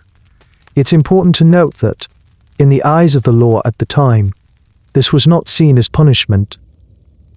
It was a tool for extracting information, a moiety just as the theory was that a person's body might be weak enough to tell the truth, even when their stubborn, sin-filled soul refused to. The process was meant to be gradual.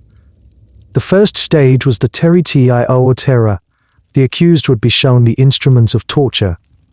You would be led to a dark chamber and see the strap-body ropes, the leg screws, the iron boots.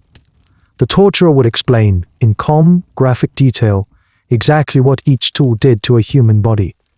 The hope was that the mere sight and threat of this would be enough to break you. If you still maintained your innocence, the process would move to the next level. The torture would be applied, but initially lightly, perhaps the thumbs bruise which would progressively crush your fingers, or the strap-body, where your hands were tied behind your back, attached to a rope, and you were hoisted into the air, dislocating your shoulders. You would be left hanging in agony while the magistrate calmly repeated his questions. A truly insidious rule laid out by Kramer was that a confession obtained under torture was not technically valid in court. So the procedure was this: you would be tortured until you agreed to confess. Then you would be taken down, given a day or two to recover, and brought back into the courtroom. There you would be asked to repeat your confession freely and without coercion. If you recanted and said the confession was forced, the law stated that the torture could be continued, not repeated. Because that was illegal, but continued because you had clearly not been tortured enough the first time. It's a loophole of breathtaking cruelty. A lesser-known but historically fascinating detail is the debate among the jurists themselves about what constituted evidence obtained from these confessions. What happens when a person under torture confesses to flying to a Sabbath and names 10 other people who were there? The Malleus and its proponents argued that this was valid testimony and that those 10 people should be immediately arrested. More skeptical jurists argued that a person in agony would say anything and name anyone just to make the pain stop. This was the central mechanism by which a single accusation could chain react into a massive, region-wide panic, with each new confession providing a fresh list of victims. The historical controversy over the use of torture is immense. Some historians argue that it was the single most important factor in driving the large-scale witch crazes, that without it, you simply don't get the mass confessions needed to sustain the panic. Others argue that while it was horrific, Its use was not as widespread as is popularly believed, and that many convictions were obtained without it, through psychological pressure and the kinds of rigged tests we've already discussed. The reality varies wildly by region and time period. In places run by zealous witch hunters, torture was a standard and frequent tool. In others it was used rarely, if at all. But for you, Margareta, trapped in that room, these academic debates are meaningless. The logic is inescapable. The pain is unbearable. The questions are relentless. Your mind is breaking. Your body is broken, and the only way to make it stop is to give them what they want. You take a shuddering breath, and a single, soul-destroying word escapes your lips. Yes, you've said yes. The word hangs in the stale air of the interrogation chamber, a surrender. But this is not the end. In fact, it's just the beginning of a new, more intimate horror. The confession must be corroborated with physical evidence. The court needs to find the seal of your demonic contract, the one piece of proof on your very own body, the devil's mark. The search for this mark, or stigma diabolicum, is a chilling and deeply invasive procedure. According to the demonology laid out in the Malleus, when a witch pledged herself to Satan, he would brand her as his property. This mark could be anywhere on the body. It could look like a common mole, a freckle, a scar, or a birthmark. But it had one special characteristic: it was said to be insensible to pain and would not bleed if pricked. This was believed to be because the devil had deadened the flesh, claiming it as his own. So you are stripped naked. This act in itself is a profound form of humiliation and powerlessness, especially in a society with strict codes of modesty. Your body, which was once your own, is now an object to be examined and prodded by a group of strangers: the magistrate, a doctor or barber surgeon, and often a professional pea-ricker or witch-finder. The pea-ricker's primary tool is a long, sharp needle or bodkin, sometimes several inches long. The process begins. They start to systematically poke and prod every inch of your skin, searching for a spot that doesn't elicit a response. They check every mole, every blemish, every crease and fold of your body. Imagine the terror and the pain of this. You flinch with every prick of the needle, but you know that the one time you don't flinch will be the moment they find what they are looking for. This is where another layer of cruel deception often came in. Some witch-finders, especially those who were paid per conviction, used trick devices. They had special needles with retractable points. The pea-ricker could press the handle, and the sharp point would disappear into the shaft, making it look like the needle was sinking deep into the flesh without causing pain. The accused wouldn't react because nothing was actually pricking them. The pea-ricker would then dramatically withdraw the painless needle and declare to the court that he had found the devil's mark. It was a cheap magic trick, used to condemn people to death. But even without such theatrical props, the process was psychologically rigged. After being poked hundreds of times, your body might go into shock. Patches of skin could become temporarily numb. Or perhaps there is a spot, a bit of scar tissue from an old injury, that genuinely has less feeling. The moment the pea-ricker hits that spot and you don't cry out, a grim cheer might go up from the observers. They found it. Now, let's discuss a fascinating and often misunderstood distinction: the difference between the devil's mark and the witch's teat or witch's mark. The devil's mark, stigma diabolicum, was the brand of ownership we've been discussing, numb and bloodless. The witch's teat pill was something different, though the terms were often used interchangeably, adding to the confusion. The witch's teat was believed to be a supernatural nipple, a fleshy protuberance somewhere on the body from which the witch's demonic familiars, in the form of cats, toads, or other small animals, would suckle blood or a magical substance.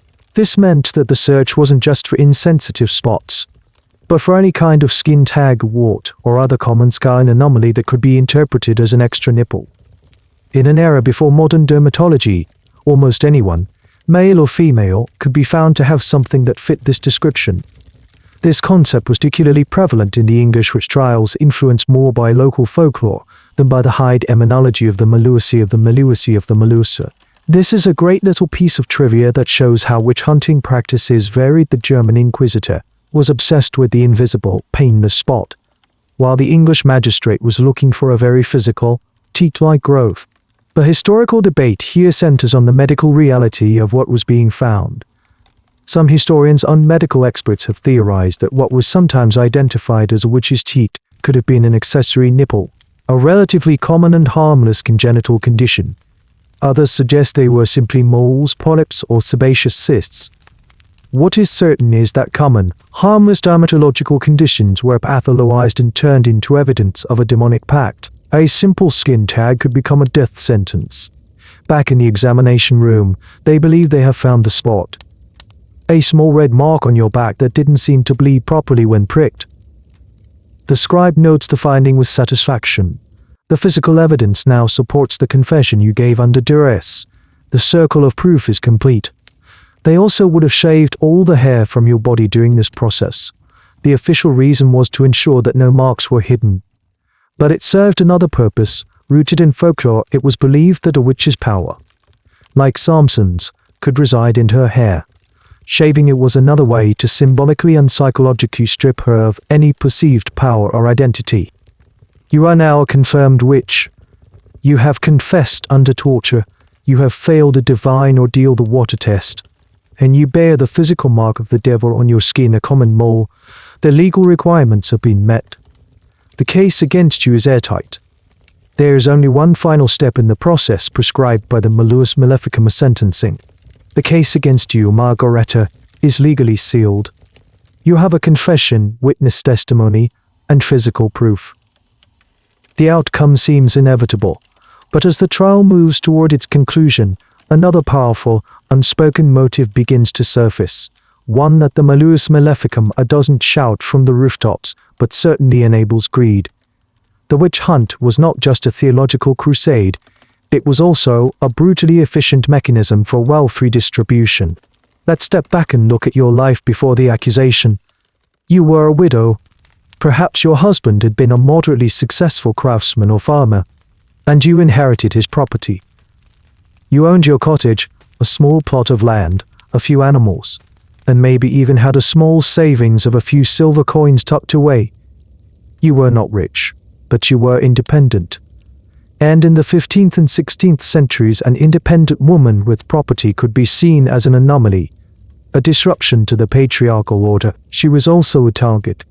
As we touched on before, the accused witch was often financially responsible for the entire cost of her own persecution.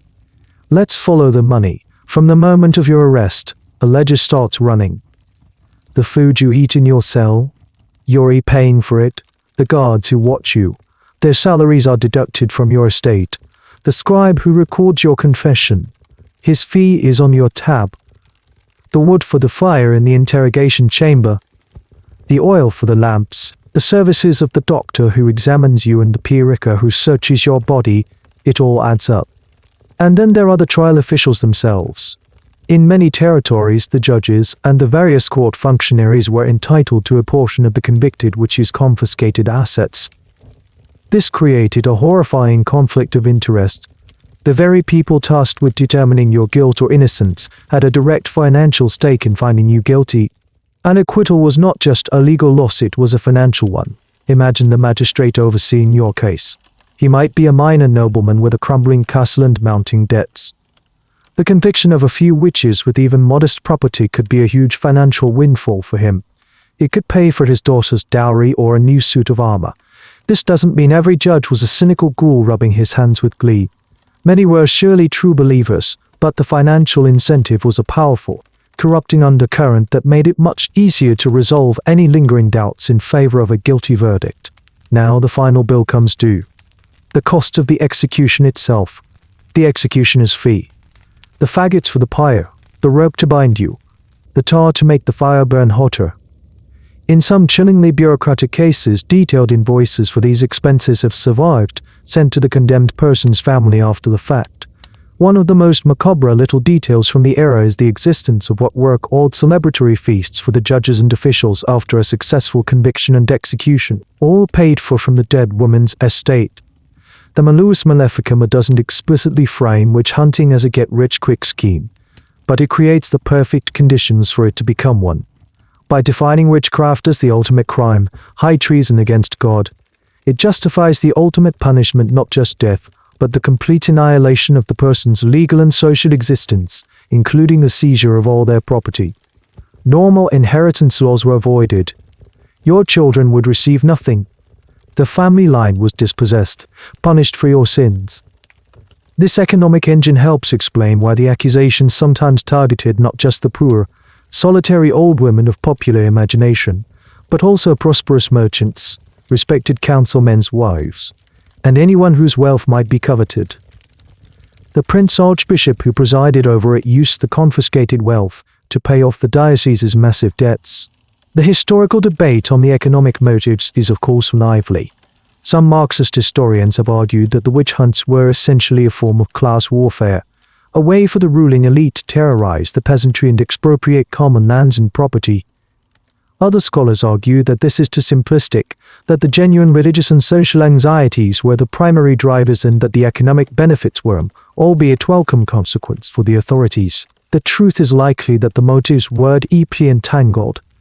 A prince could be genuinely terrified of the devil's influence in his lands and be acutely aware that burning a dozen witches would solve his budget crisis. The two ideas were not mutually exclusive. As you sit in your cell awaiting sentencing, you are not just a condemned soul. You are a liquidated asset.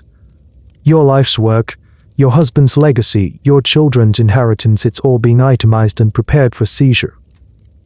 This realization might be as devastating as the death sentence itself. The system is not just going to take your life, it is going to erase you and profit from the erasure. The greed that may have fueled the initial accusation against you is now codified into the final judgment, turning the wheels of justice into the gears of a predatory machine. The verdict is in. The sentence is decided. But there is one last, crucial piece of business for the court. A single conviction is good, a chain of convictions is better. The system needs to perpetuate itself. It needs more names. And the most credible source for new names is a freshly convicted witch. The focus now shifts from your own guilt to the guilt of your supposed accomplices. You are brought back into the interrogation room. The tone may have shifted again. The angry, accusatory questioning is gone. The false promises of mercy might be gone too. Now, it's a grimly practical negotiation. The magistrate looks at you, not as a human being, but as a source of information. Margareta, we know you did not act alone, he might begin. His voice flattened businesslike. The devil's work is never done by a single hand. We need the names of the others. Who was with you at the Sabbath? Who taught you these dark arts? Who danced with you in the forest? You are exhausted. Your body is a constellation of pain from the torture, your mind a fog of terror and despair. You have already confessed to impossible things to make the agony stop. With a few more words, with a few more lies. This is the devastating mechanism of the chain reaction hunt. The authorities, armed with the Malleus assertion that witchcraft is a conspiracy, expect there to be co-conspirators. A confession that names no one else is considered incomplete, even suspicious. The pressure to name names is immense. It can be framed as the only way to show true repentance. If you are truly sorry for your sins, the priest might say, you must help us cleanse the community of this evil. You must give us the others. And so you are asked to write or dictate your full confession. This is not just a simple I did it. It's a detailed narrative, often following a script laid out by the interrogators. They will prompt you, feeding you the details they want to hear, details taken directly from the pages of Kramer's book. Tell us about the flying ointment. What was it made of? I don't know. Was it made from the fat of unbaptized children, as the books say? Yes, that was it. Tell us about the Sabbath. You flew there on a goat, didn't you? It was a broom. A goat or a broom, it doesn't matter. Who else was there? Was Johanna, the midwife, there? We know she has suspicious knowledge of herbs. The names they suggest are rarely random. They are often people who are already under a cloud of suspicion. Johanna the midwife, old Elspeth with her cats, greeted the sharp-tongued merchant. The authorities are using your confession to legitimize the arrests they already want to make. They are putting the words in your mouth and you, in your broken state, have little choice but to repeat them. Sometimes a strange, almost theatrical collaboration could occur. The accused, having accepted their fate, might begin to elaborate, to invent wild, lurid details, perhaps as a final, desperate act of asserting some kind of control over their own story.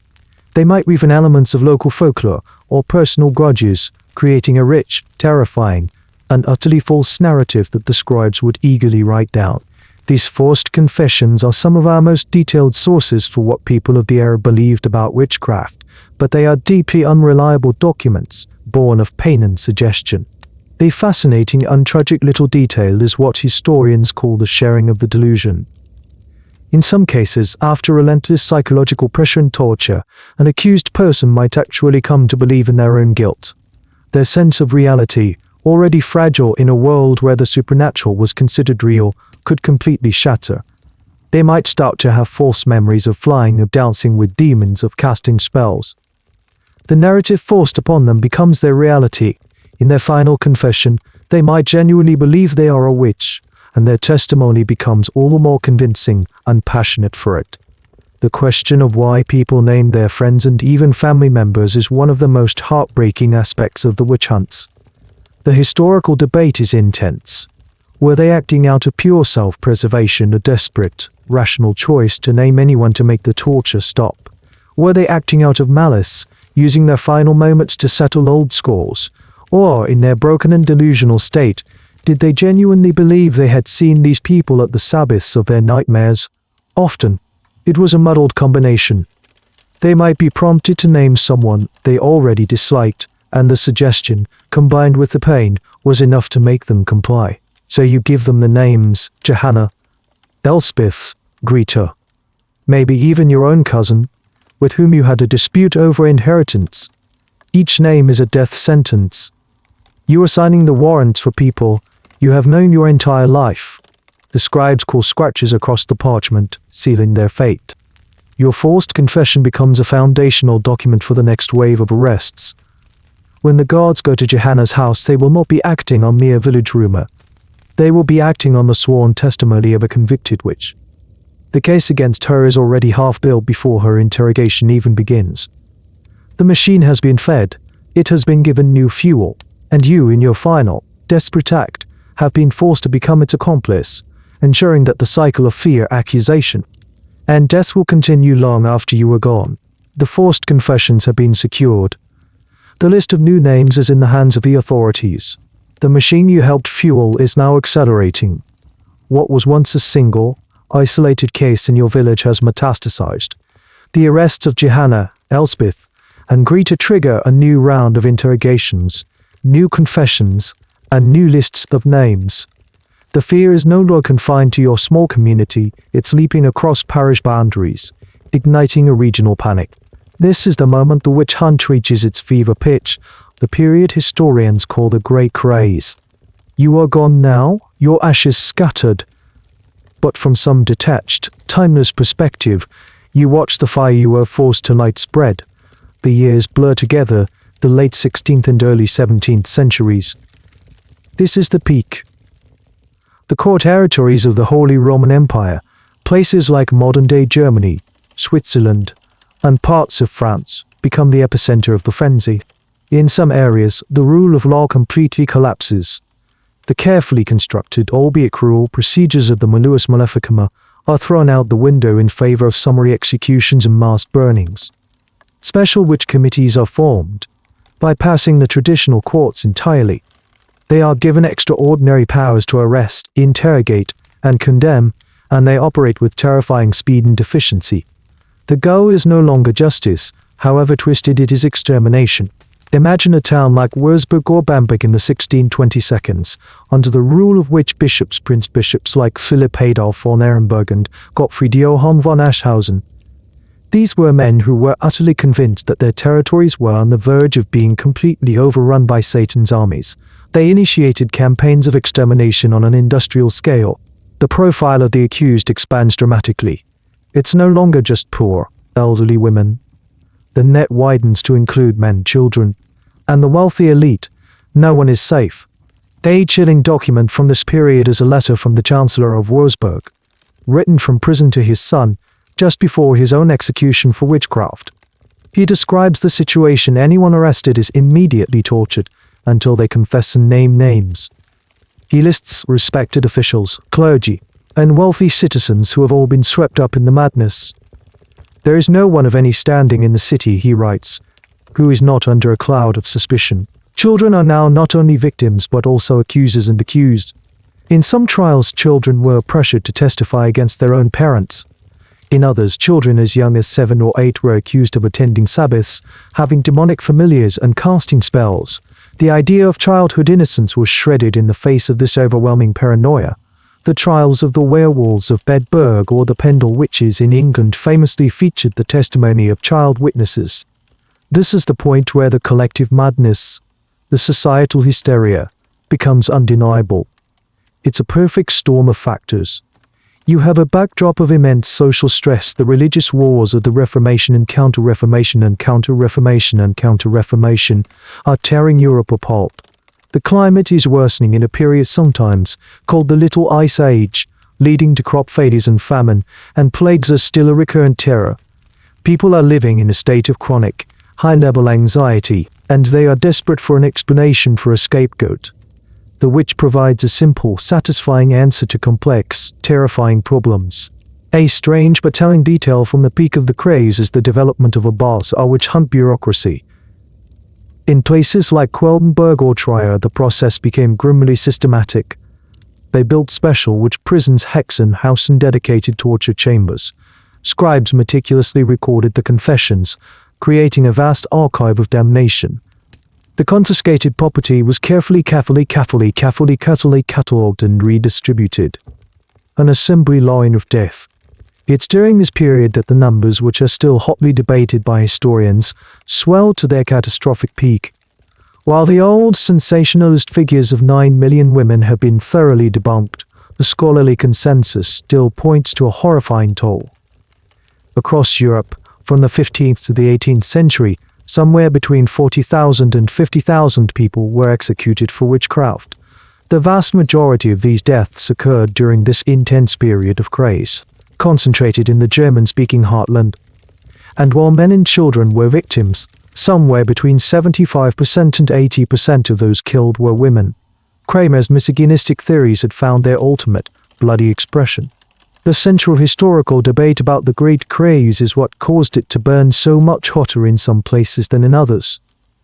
Why were there thousands of executions in the small territories of Germany, while in Spain or Ireland, the numbers were comparatively tiny? The answer seems to lie in a combination of factors. The regions with the most intense hunts tended to have weak or fragmented central authority, allowing local princes or bishops to act with impunity. They were often places with high levels of religious conflict and social tension. And crucially, they were places where the full, brutal legal technology of the witch hunt, including widespread torture and the acceptance of co-conspirator testimony, was fully embraced. From your vantage point, you see a continent gone mad. The book that started as one man's bitter revenge, amplified by the printing press, has provided the script. The anxieties of an age have provided the motivation. And for a few terrifying decades, the flames seem like they will never go out. The hunt has become self-perpetuating, the fire that consumes everything it touches and uses the ashes to fuel its own spread. Even in the deepest darkness, there are always flickers of light. While the pyres are burning at their brightest during the Great Craze, you start to notice something remarkable: dissenting voices. Not everyone is swept up in the hysteria. From the very beginning, there were brave, thoughtful, and sometimes just plain stubborn individuals who looked at the madness unfolding around them and said, "This is wrong." These were the first glimmers of reason, the weak but persistent antibodies fighting the fever of the witch hunt. These early skeptics were not, it's important to understand, modern, secular atheists. They weren't arguing that the supernatural didn't exist. Almost all of them still believed in God, the devil, and the reality of a spiritual world. Their argument was more nuanced and, in its own way, more courageous. They were questioning the methods and the evidence of the witch hunters. They were using the system's own logic to challenge its conclusions. One of the earliest and most powerful critiques came from within the legal profession itself. A man named Johann Weyer, a Dutch-German physician and writer, published a book in 1563 called De Prastig Demonum, on the tricks of demons. Weyer had served as a court physician and had witnessed witch trials firsthand. His conclusion was startling for the time. He didn't deny that the devil was real and tried to tempt people, But he argued that the women being accused and burned as witches were not malicious, superpowered criminals. They were, he claimed, suffering from what he called melancholy, a term that encompassed a range of mental and emotional illnesses. Weir's argument was both compassionate and clever. He proposed that these poor women, suffering from depression, dementia, or other ailments, were simply imagining their pacts with the devil. The devil was tricking their minds, planting delusions in their heads. Therefore, they were not heretics who deserved to be burned, they were sick patients who deserved to be treated by doctors like him.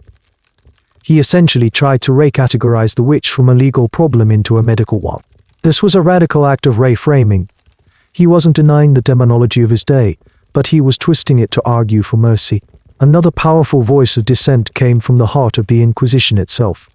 Yes, the very organization that employed Heinrich Kramer also produced some of his sharpest critics. A Spanish inquisitor named Alonso de Salazar y Frias is a fantastic example. In the early 1600s, he was sent to investigate a massive witch panic that had broken out in the Basque Country. Hundreds had confessed, naming thousands of others. But Salazar was a meticulous, skeptical lawyer. He did something revolutionary. He actually investigated the claims. He traveled to the supposed sites of the Sabbaths and found no evidence. He cross-referenced the confessions and found them full of contradictions. He noted that the confessions were only obtained after intense torture and leading questions. His final report to the Spanish Inquisition was a bombshell. He concluded that, after all his research, he had not found the slightest evidence to suggest that a single act of witchcraft had actually occurred. He argued that the belief in witchcraft was being created by the trials themselves. There were no witches, he famously wrote, until they were talked and written about. As a result of Salazar's report, the Spanish Inquisition, often seen as a monolithic instrument of terror, became one of the most skeptical bodies in Europe regarding witchcraft accusations. It issued new, stricter guidelines for evidence, effectively ending the large-scale witch hunts in Spain long before they died out elsewhere. It's a wonderful historical irony. The same organization that gave us Torquemada also gave us the rational skepticism of Salazar. A fascinating little detail is how these skeptics were often attacked with the same logic used against the witches. When Weyer published his book, he was immediately accused of being a warlock himself. His critics, including the French political philosopher Jean Bodin, argued that only a witch would so vigorously defend other witches. It was the he who smelt it, dealt it argument, applied with deadly seriousness. This required immense personal courage. The debate among historians is about how influential these early dissenting voices actually were. Did books like Weyer's or reports like Salazar's have a widespread, immediate impact? Or were they just lonely cries in the wilderness, only to be appreciated by later generations? The consensus seems to be that their short-term impact was limited. The great craze continued to rage in Germany and elsewhere for decades after they wrote. However, they planted seeds of doubt. They provided a powerful intellectual counter-argument that other scholars, lawyers, and theologians could draw upon. They created a small but vital space for skepticism within the European intellectual landscape. They demonstrated that it was possible to be a devout Christian and still find the methods of the witch hunters to be cruel, irrational, and unjust. These men were not perfect. Many of them still held the deeply misogynistic views of their time. They weren't arguing for gender equality, but they were arguing for a return to reason, for a higher standard of evidence, and for a justice system that did not rely on terror and torture to produce its truths. They were the first to begin the long, slow process of dismantling the terrible machine that Kramer and the Malleus had built. One legal opinion, one dissenting voice at a time. The seeds of doubt, planted by men like Weyer and Salazar, begin to sprout in the most unexpected places. While the legal and theological arguments were crucial, the battle against the witch hunt mentality was also fought on a different front, the front of common sense and medical observation. The tide truly begins to turn when the abstract demonological theories of the Malleus crash against the hard, practical realities of the physical world. From your timeless viewpoint, you see a new kind of figure gaining prominence in European society, the physician. The scientific revolution is stirring, while still steeped in ancient theories of humors. Doctors are becoming more empirical, more reliant on direct observation. And some of them, when they look at the bewitched and the witches, don't see supernatural evil, they see sickness. Let's focus on one such figure, not a famous name from the history books, but a composite, an Everman doctor named, say, the mid-17th century. Let's call him Dr. Benoit. Benoit. He has been trained at a university, he has read his Galen and his Hippocrates, but he also spends his days dealing with the messy reality of human bodies. He has seen fevers, plagues, childbirth, and madness. One day, a young woman is brought to him. Her family claims she is possessed or bewitched. She convulses, speaks in strange voices, and claims to see demons. A generation earlier, the immediate response would have been to call the priest and the inquisitor. But now they call drive. Benoit first. He doesn't bring a copy of the Malleus, he brings his medical bag. He observes her carefully. He notes her symptoms, not as signs of demonic influence, but as clinical data. He sees the convulsions. He listens to her demonic speech, which he recognizes as incoherent babbling. He takes her pulse. He looks at the color of her tongue. He asks the family about her history. Has she had a recent shock, a fever, a head injury? Dr. Benoit might diagnose her with hysteria, a common catch-all term, epilepsy, or perhaps eruditism. This last one is a fascinating little piece of medical history that provides a potential scientific explanation for some localized bewitchment outbreaks. Ergot is a fungus that can grow on rye and other grains, especially after a wet growing season. When ingested, it can cause a range of terrifying symptoms: muscle spasms, hallucinations, a crawling or burning sensation on the skin, and psychosis. In essence, it's a natural psychedelic. A village eating bread made from tainted rye could experience a collective bewitchment, with multiple people suffering the same frightening physical and mental symptoms. Whether this theory, known as the ergotism hypothesis, can explain major events, like the Salem witch trials, is still a matter of intense academic debate. Many historians are skeptical, pointing out that the symptoms of the afflicted often matched the cultural script of bewitchment perfectly, and that not all symptoms of ergot poisoning were present. But it remains a powerful example of how a previously supernatural event could be reframed by medical science. Dr. Benoit's approach is a quiet revolution. By treating the bewitched as patients rather than victims of a supernatural crime, he undermines the entire foundation of the witch hunt. If the girl's convulsions are caused by tainted bread or a natural imbalance in her humus, then there is no malefic, there is no curse. And if there's no crime, there's no criminal. You don't need to hunt for a witch to blame, you need to find a medical remedy. Now, let's say drive. Benoit is called to the prison to examine an accused witch, an old woman who has confessed to flying on a broomstick. He examines her and finds her frail, malnourished, and clearly suffering from what we might today call senile dementia. Her confession, he concludes, is not the testimony of a criminal, but the ramblings of a confused and terrified old woman. He writes a report to the magistrate stating his medical opinion: this woman is not a heretic, she is ill. She does not belong in a torture chamber, she belongs in a hospital or an almshouse. This medical counter-narrative was incredibly powerful. It offered a rational, alternative explanation for the strange and frightening phenomena that had previously been blamed on witchcraft. He gave magistrates and judges a way to dismiss accusations without having to challenge the theological reality of the devil. They could simply say, this is not a matter for the court, it is a matter for the doctors. A funny, and very human, detail is how this sometimes played out in court. A judge, tired of the endless, hysterical accusations, might latch onto a medical explanation with a sense of relief. One German duke in the 17th century, faced with a case of a bewitched woman, declared that she was not possessed by a demon, but was simply crazy. Toll and Volland ordered her confined to a hospital, effectively ending the budding witch hunt in his territory. The rise of this medical perspective was slow and uneven. Many doctors still believed in witchcraft. The lines between science, magic, and religion were blurry. But the trend was clear. As the scientific worldview gained traction, the supernatural worldview began to recede. The doctor, with his clinical gaze and his natural explanations, was becoming a more trusted figure than the inquisitor with his demonology and his instruments of torture. The battle for the soul are being won by those who focused on the health of their body and mind. The logic of the Malleus, which saw every anomaly as a sign of damnation, was being replaced by the logic of medicine, which saw them as symptoms of disease. The hammer of the witches was being disarmed, not by a bigger theological hammer, but by the quiet, persistent, and ultimately more powerful to love the doctor's scalpel, the scalpel of reason and observation. The doctor's medical diagnosis provides a convenient off-ramp for a weary judge. The theologian's doubt creates a crack in the certainty.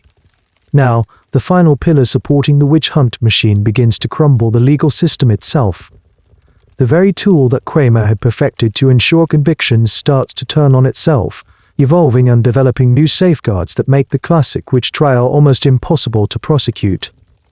From your long-term perspective, you can see the slow, grinding evolution of Western law.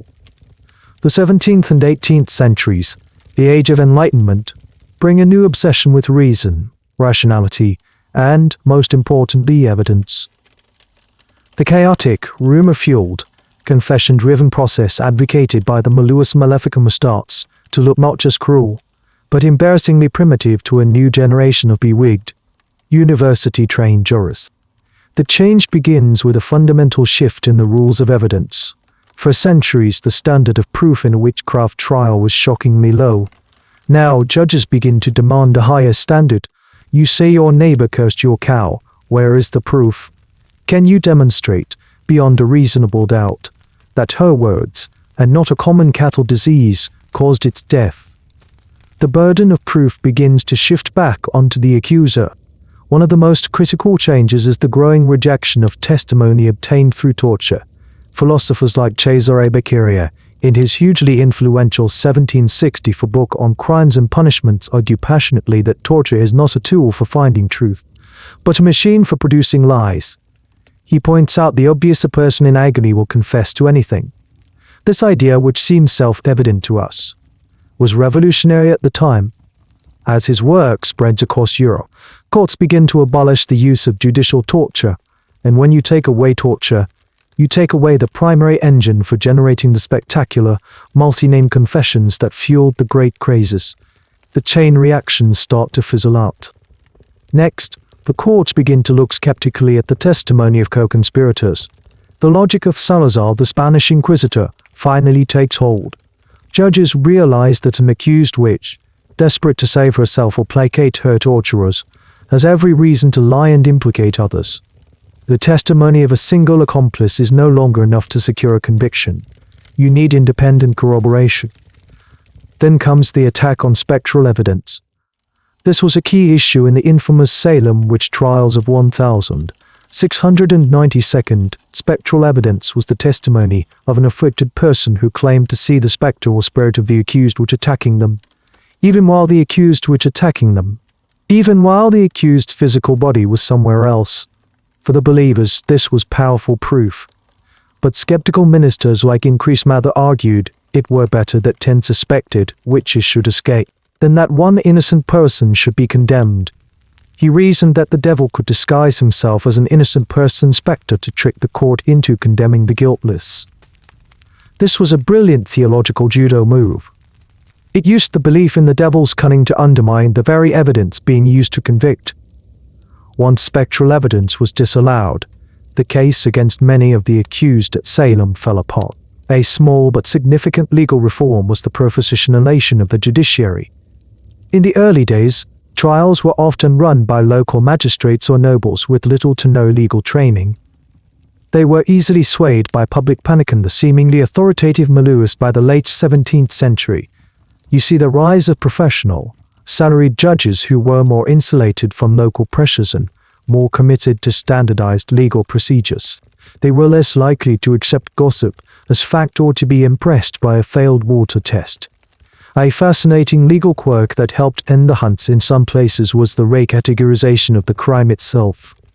In 1735, Great Britain passed a new Witchcraft Act. This act did something remarkable. It made it illegal to claim that someone was a witch. The crime was no longer performing witchcraft, but pretending to have magical powers. If you went around claiming to be a witch, you could be arrested for fraud, not heresy. This single legislative act effectively dismantled the entire legal basis for witch hunting in Britain overnight. The state was no longer in the business of validating the existence of witchcraft. It was in the business of punishing those who made fraudulent claims about it. The historical debate here revolves around the why. Why did these legal changes happen when they did? Was it a top-down enlightenment of the elites, with educated judges and lawmakers imposing rationality on a still superstitious populace? Or was it a bottom-up change, with local communities simply growing exhausted by the endless bloodshed and social disruption, leading to a drop in accusations that made the legal reforms possible? The answer is probably both. The intellectual shifts at the elite level provided the new legal frameworks, while the growing weariness at the grassroots level created a social environment where those frameworks could be implemented without massive resistance. The Malleus Maleficarum, or once the cutting edge of legal technology, now looks like a relic. Its legal advice to accept anonymous accusations, to deny counsel, to rely on forced confessions is now seen as the blueprint for a miscarriage of justice. The legal system, which it had so effectively weaponized, had finally developed an immunity to its venom. The machine was being systematically and legally dismantled, screw by rusty screw. The legal framework is dismantled. The doctor's note has replaced the inquisitor's manual. The intellectual climate has changed. But how does a society-wide fever like the witch hunt actually break? It's not a single event.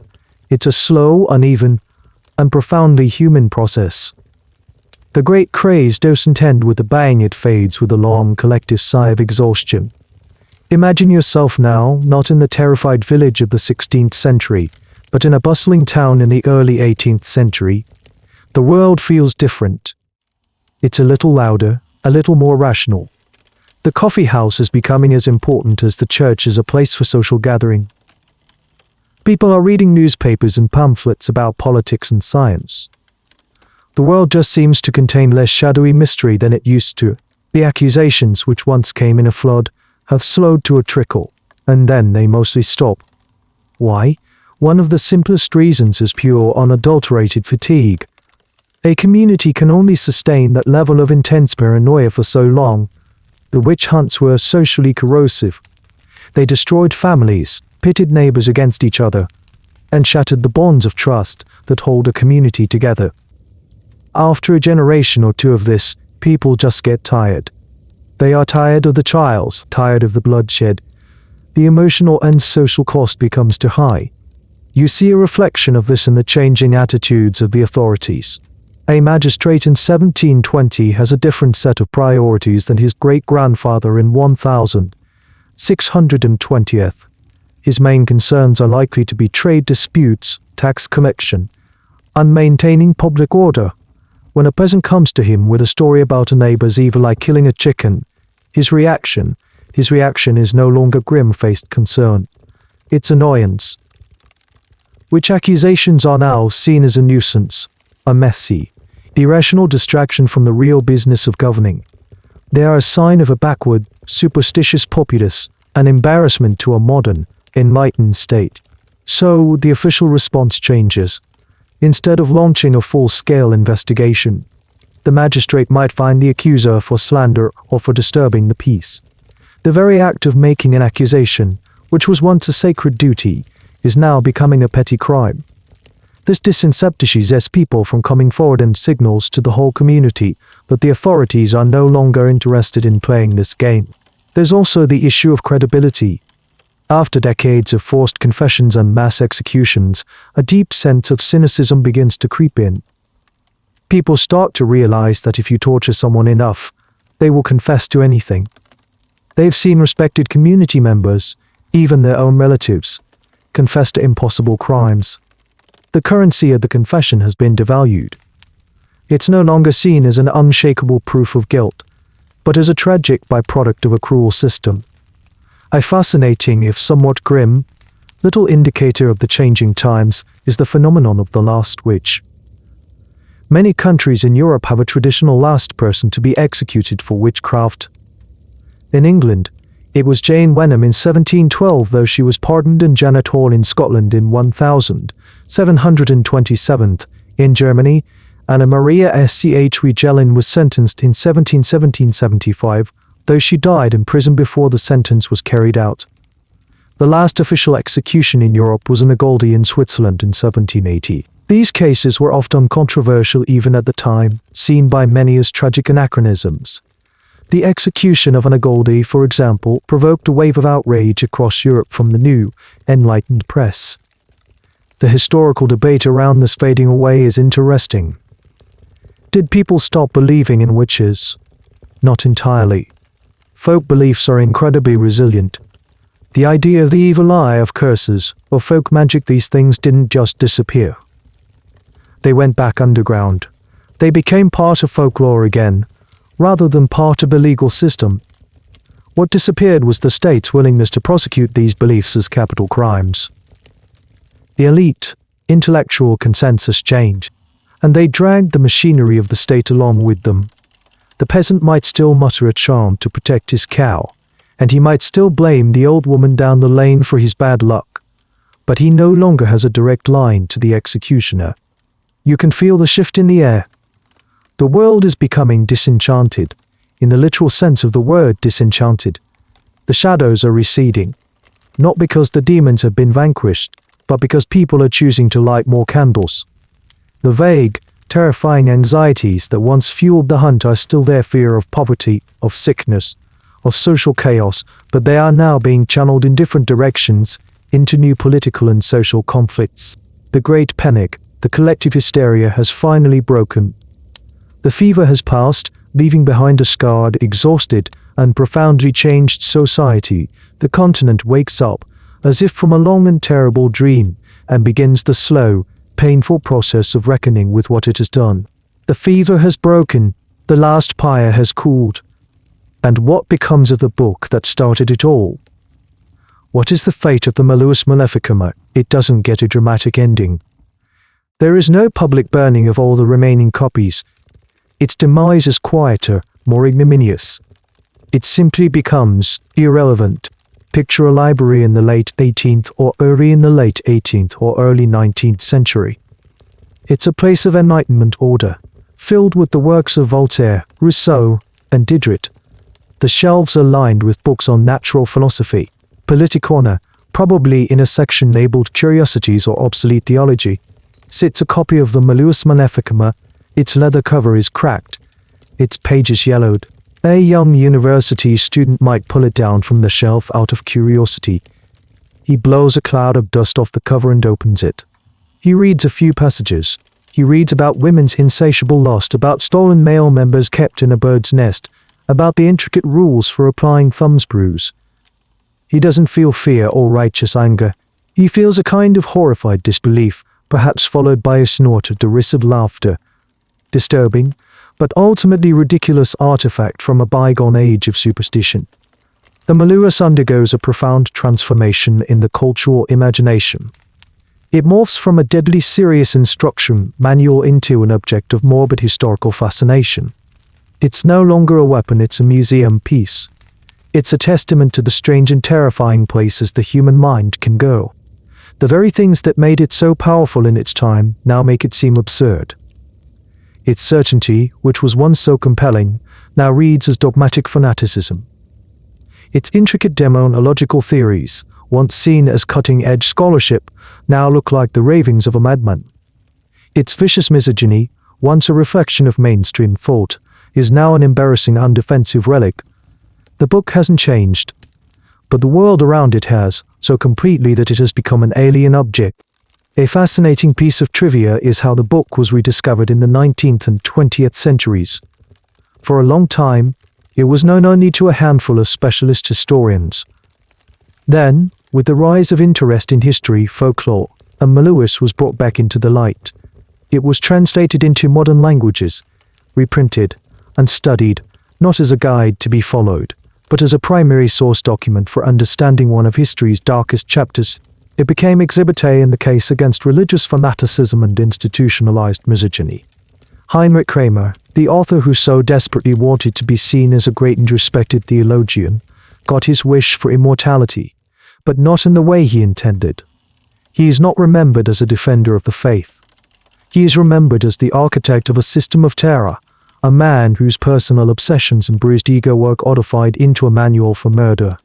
His name is now forever linked with ignorance and cruelty. Jacob Sprenger, his supposed co-author, is mostly remembered as a footnote, the respected academic who lent his good name to a terrible project. There is, of course, a historical debate about the Malleus Maleficarum long-term influence. As we've noted, some modern historians argue that its role has been exaggerated, a kind of bestseller myth. They argue that it was just one book among many and that to place all the blame for the witch hunts on its pages is to oversimplify a vastly complex social, political, and religious phenomenon. They contend that giving the Malleus so much credit, or blame, is to fall for Kramer's own self-important marketing. Other historians push back, arguing that while it wasn't the only cause, it was a uniquely powerful catalyst. It was the book that synthesized and systematized the panic. It gave witch hunters a universal grammar of persecution. Even if a judge in town never read the book himself, he was likely influenced by preachers, lawyers, and other officials who had. Its ideas, they argue, so thoroughly permeated the culture that its influence extended far beyond its actual readership. It poisoned the well, and for 2 centuries, a continent drank from it. But for now, the book sits on the shelf. Its power is gone. The social and intellectual ecosystem in which it could thrive has vanished. It can no longer be used to send a woman to the pyre. It can't even be used to win a theological argument. It has been neutered, defamed, turned from a living, breathing monster into a fossil trapped in the amber of history. It serves as a permanent, chilling reminder that the most dangerous things in the world are not always armies or plagues. Sometimes it's just an idea, a very bad idea written down in a book. The book is a fossil locked away in the archives of history. The trials are over, but the ghost of the Malleus Maleficarum, the echo of its ideas, lingers on. The witch hunt may have ended, but the patterns of thinking it codified, the deep-seated misogyny, the fear of the other, the need for a scapegoat did not simply vanish. They seeped into the foundations of the modern world, continuing to shape discussions about women, power, and mental health in subtle and insidious ways. Think about the image of the witch that has survived in our culture. The old, ugly hag with a pointy hat and a wart on her nose, cackling over a cauldron. This is a caricature, of course, but is a direct descendant of the portrait painted by Kramer. It's the image of the older, independent woman, the one who lives outside the bounds of patriarchal control, rendered as both comical and monstrous. The Malleus helped to cement the archetype of the powerful woman as an inherently threatening and unnatural figure. This ghostly influence can be seen in the long and troubled history of women's mental health. For centuries, women who displayed unfeminine traits, assertiveness, intellectual ambition, a lack of interest in domesticity were often diagnosed with various forms of hysteria. The term itself, derived from the Greek word for uterus, was based on the ancient idea that a woman's mind was controlled by her reproductive organs. The symptoms of hysteria were often nebulous and could include everything from anxiety and fainting spells to simple disobedience. You can draw a faint but clear line from the melancholy that Johann Weyersohn accused witches to the hysteria diagnosed by Victorian doctors. In both cases, women who deviated from the social norm were seen as sick, their minds and bodies out of control. While the cure was no longer the stake, it was now the asylum. The rest cure or even forced surgery, the underlying assumption remained a woman who does not conform to her prescribed role is somehow broken. The Malleus provided a theological framework for this idea. Later centuries would provide a medical one. The book's ghost also haunts our understanding of mass panics. The witch hunt serves as a historical blueprint for how societies can, under pressure, descend into collective delusion. The pattern is chillingly familiar: a period of intense social anxiety, the identification of a scapegoat group, the use of sensationalist media, the printing press then, perhaps social media now to spread fear, and the breakdown of normal standards of evidence and due process. Historians and sociologists have drawn parallels between the witch craze and later events, from the Red Scares of the 20th century to modern-day conspiracy theories that flourish online. The Malleus is a terrifying case study in how a respectable, authoritative text can be used to justify the persecution of a vilified minority. A fascinating little side note is how the Malleus and the witch hunts work are adopted in the 20th century by the emerging Wiccan and modern pagan movements. For some, the victims of the witch hunts were reimagined as secret followers of an ancient, pre-Christian nature religion. The burning times became a foundational myth, a story of a lost matriarchal faith persecuted by a patriarchal Christianity. While most historians agree that this narrative is not historically accurate, the victims were, by and large, Orthodox Christians who were falsely accused. It's a powerful example of how the legacy of the Malleus continues to be reinterpreted and used to shape new identities and belief. The academic debate continues today. Was the witch hunt a gendercide, a systematic attempt to eliminate women from positions of power and knowledge? Or was gender just one factor among many, alongside religion, politics, and economics? Was it a unique event, a dinosaur that has passed, or is it a recurring pattern of human behavior that could happen again, given the right circumstances? These aren't easy questions, and scholars continue to sift through the ashes of the past for answers. The Malleus Maleficarum sits on the shelf, but its shadow is long. It's a reminder that prejudice, when systemated and given a cloak of authority, can become incredibly powerful. It shows how easily fear can be weaponized, and how the other, whether it's the woman who lives alone, the person with a different faith, or the immigrant with unfamiliar customs, can become the target of that fear. The language has changed. We no longer speak of demonic pacts and Sabbaths. We speak of national security threats, of cultural purity, of unpatriotic elements. But the underlying psychological mechanism, the drawing of a line between us and them and the declaration that they are the source of all our problems, is a ghost that is very much still with us. So here we are, at the end of our journey. We've walked through the muddy, fearful villages of the 15th century. We've sat with Kramer as he forged his rage into a weapon of words. We've watched that weapon, amplified by new technology, spread like a plague across a continent. We've stood at the riverbank, cringed in the courtroom, and felt the chill of the interrogation chamber.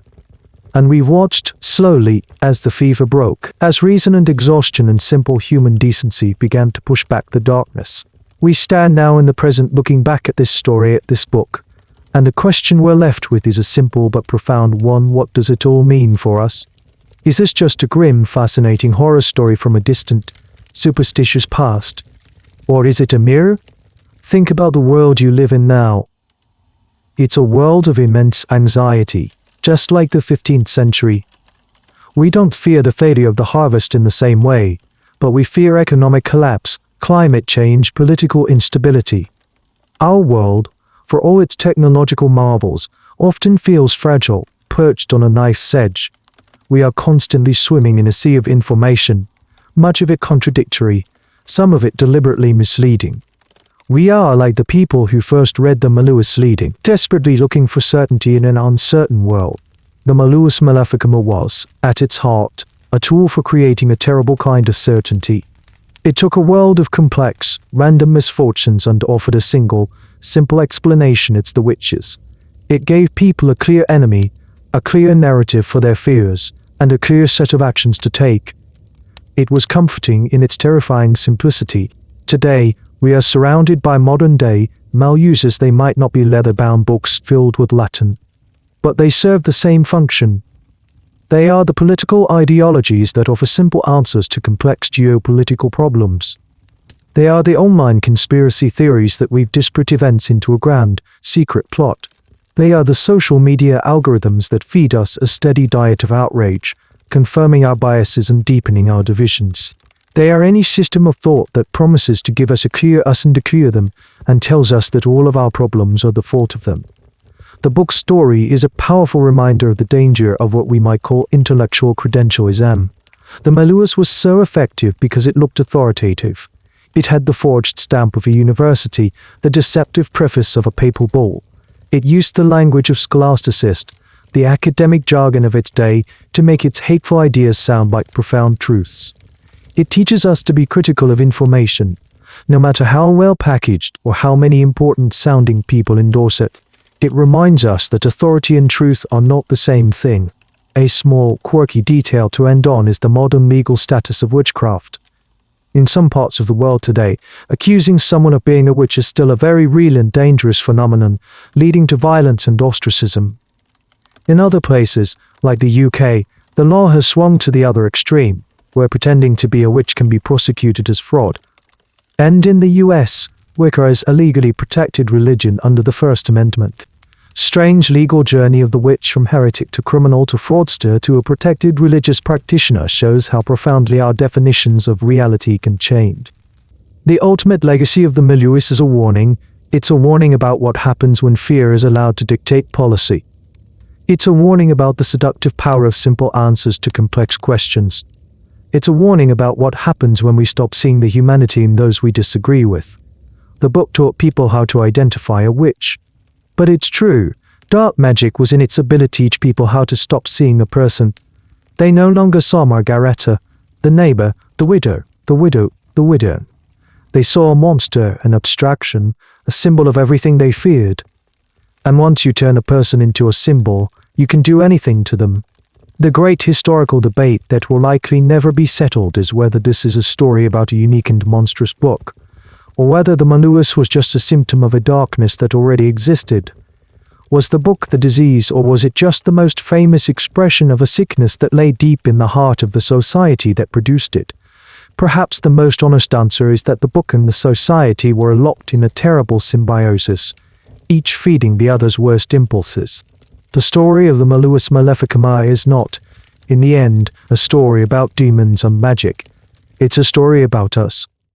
It's about our capacity for fear, for cruelty, for self-deception, and ultimately, our long, slow, stumbling journey toward reason, empathy, and justice. The book's ghost is a reminder to be vigilant, to be critical, and to be kind, to question our own certainties, and to always see the person, not the label. The quiet reflection, and so, the story settles. The echoes of the hammer fade, leaving behind only the quiet hum of your fan, the soft rustle of your sheets. The world of fear and fire recedes, dissolving into the gentle darkness of your room. Let the weight of that history drift away, now fear it lifting from your shoulders, a heavy cloak becoming as light as smoke.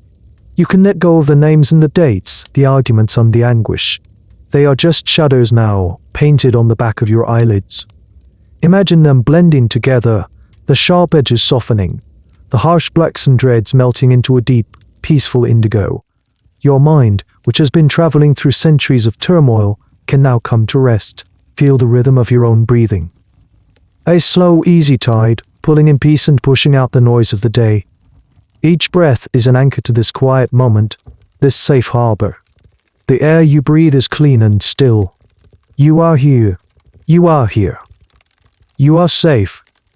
The ghosts of the past have played their part, told their tale, and now they retreat, leaving only silence in their wake.